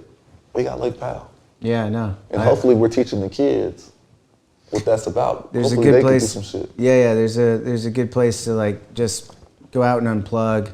Just like you said, have those spiritual moments. Have those times where it's camping. What you're describing is camping, but like on the water, I guess, and going out, doing whatever hike you want to do, whatever it is. Only but thing at we the got end on of the the day, you schedule is bring dinner. everything bring everything back together. Everybody does their own lunches. You got your own dinners, and nobody tells nobody what to do. It's that subtlety right there. That's something that like is just so cool. That, like just makes Dinner's it. incredible. Cassie kills it. Bro, I set up a tent. I had my little White Russians. I was sitting out there. I felt like I was on vacation. I thought I was in San Tropez, but it was the river of the San Tropez. I was in fucking Lake Powell. I had my White Russians with my little green tent overlooking the little lake, playing some hip hop music, and I had like 4 or 5 chairs. Everybody's doing their own shit. Then all of a sudden, everybody came over there and hung out, listened to rap music, and just listened to the shit. And just Dinner to the campfire to shot the shit. fireworks. Fireworks going fucking crazy Every night. I mean, Amazing. it was just, and it's just nice that you can have so many different. I mean, there's 60 people, Right. 50 people, 50 different personalities. Everybody in their own right is a star at something. Business, music, TV, acting, whatever it is. No egos, no nothing. Everybody comes together, make it right. That's a beautiful thing right there. Right. The no egos right there alone. That's a beautiful thing, man. So now, we've told you all that. And if you and Michelle and Brian don't get a boat together, and y'all don't come together on the next trip, Michelle's in. if you guys don't come together on the next trip, that's on y'all. Yeah, it's all recorded now. It's on. We got the people. That's on y'all. So like you said, there's so much. I mean, we're gonna keep this fucking going without the cameras, but I'm running out of fucking space on the fucking SD card. Yeah. So. Really? I'll give Nah, two I'm more. just fucking around. But I'll no, give you 2 more stories and I'll go. All right, we'll go with 2 more stories. I'll give you 2 more stories and I'll go. Let's go. I just love keeping Matt here because he wasn't gonna leave the house. We had a long weekend and his hair is that's flowing. the He's best feeling thing. good. That's the He can't hear Away from me. me in PUBG. He can't hear me. Yeah. Oh, I can't wait to get on COD, bro. I've been a killer All lately. right. Before you get to your stories, or no, you got 2 stories you want to tell? It's gonna all wrap in and I get out of here. No. I'm not trying to force you out. Okay, no, you we got go. 2 stories you want to tell. Let's Got tell 2 more 2 stories. In the stories, there's lessons, Okay. right? I'm at a lunch. The Maloof brothers, it's Gavin Maloof, Wayne Gretzky's guy. Okay. And me. We're at a table. They're about to buy the Phoenix Coyotes. We're looking at buying the Coyotes with Gretzky. Looking across the table, and they're talking. At the end of the thing, I go, hey, Mr. Gretzky, can I ask you a question? He said, sure, what would you like to know? I was like, just in your opinion, like in your knowledge, who do you think the greatest athlete of all time is? He says, oh, I'll give you 3 guesses. Guess. And I'm thinking he's an 80s dude, right? 80s, 90s, greatest hockey player of all time. I know the answer to this. Greatest player of hockey, I'm gonna tell you the lesson in that. Greatest hockey player of all time. I played roller hockey, love this fucking dude, the great one. And I go, Michael Jordan? He goes, no. So I'm like, fuck. Bo Jackson? He's like, you done? I was like, man, I can't think of nobody. I got my third guy. I was like, I don't even know who to ask now. This is my mindset of what I think he's going to say. He says Kobe Bryant. Love it. I said, what? I said, why do you say that? He said because I didn't really know who Kobe was. I knew who he was, but I didn't like talk to him like we weren't like friends. Somehow he got my phone number, and he calls me and says, "Hey, do you mind if I come to work out with you to get to know what your workout regimen was and why you stayed in hockey so long?" And he goes, "I came and worked out with me and whatever," and that was like the relationship. And so the moral of that story to me is like, that's who I am as a person. I get to be around people like Matt, people like Barry Bonds, people like Gavin Maloof, people like Finney Smith, people like Byron Roth, people like that in my eyes are just fucking great ones. And I get to ask them questions. I know nothing about rock music, but if I have a rock question, I can go to him. Mm-hmm. If I got a private equity question, I can go to Byron Roth. If I got a hockey question, I can go to more people need to do that. Right. Right? Whoever's in your network that's a specialty or a professional that asks their opinion, asks questions. The worst thing somebody can do is tell you no. Right? But when you ask people questions in their field, I learned that from the Maloofs. In all their companies, they always hired the best person that was in that job. They didn't hire friends, it wasn't friends. You know, their liquor company at that time, they hired the best at Ernest and Gallo Wines, was like the best in the liquor business at that time. So they hired the president of Ernest and Gallo Wines to run their stuff. And so for me, it's like I get put in situations where I'm allowed to talk to people and ask people questions. You know, it's like watching the Redeem Team documentary. I can go talk to Dwayne Wade about that. Right. But I was also around during that stuff, but I had a different perspective. I was the club kid that took care of their club shit, some of them. But then I was like, damn, like, I was there for that, but I didn't know that was going on. Mm-hmm. So you get to learn stuff. More people need to ask more questions about the people who are around them that have that knowledge, instead of just thinking that, you know, somebody says like, why would I ask that person, why would I ask a rapper about like the rock world? They don't know what's going on. It's two different things. I've seen rappers come on tour with some of my friends and look at my friends and go, damn, this is how they're running their shit? I didn't understand that. And then change their whole thing up because they don't know no better. So that was like the moral of that story. And then my second story is, while we're closing this out, is since the day I was born, my whole life, my dad was a drug dealer. My mom worked her ass off. My mom left my dad when I was 3 years old. She moved me to Orange County when I was 6. I went to 10 different high schools. Not high schools, I went to 10 different schools. Georgeville Elementary, Miguel Hills, El Moro, Inglewood, Warren Lane Middle School, Shreveport, Louisiana, Hollywood Middle School, Eisenhower High School in Rialto, Etowanda High School, Zapanic High School, back to Aliso, graduated from Aliso, went to 10 different schools. Ended up working for Maloofs when I was 20 years old. Wasn't even supposed to be in the casino.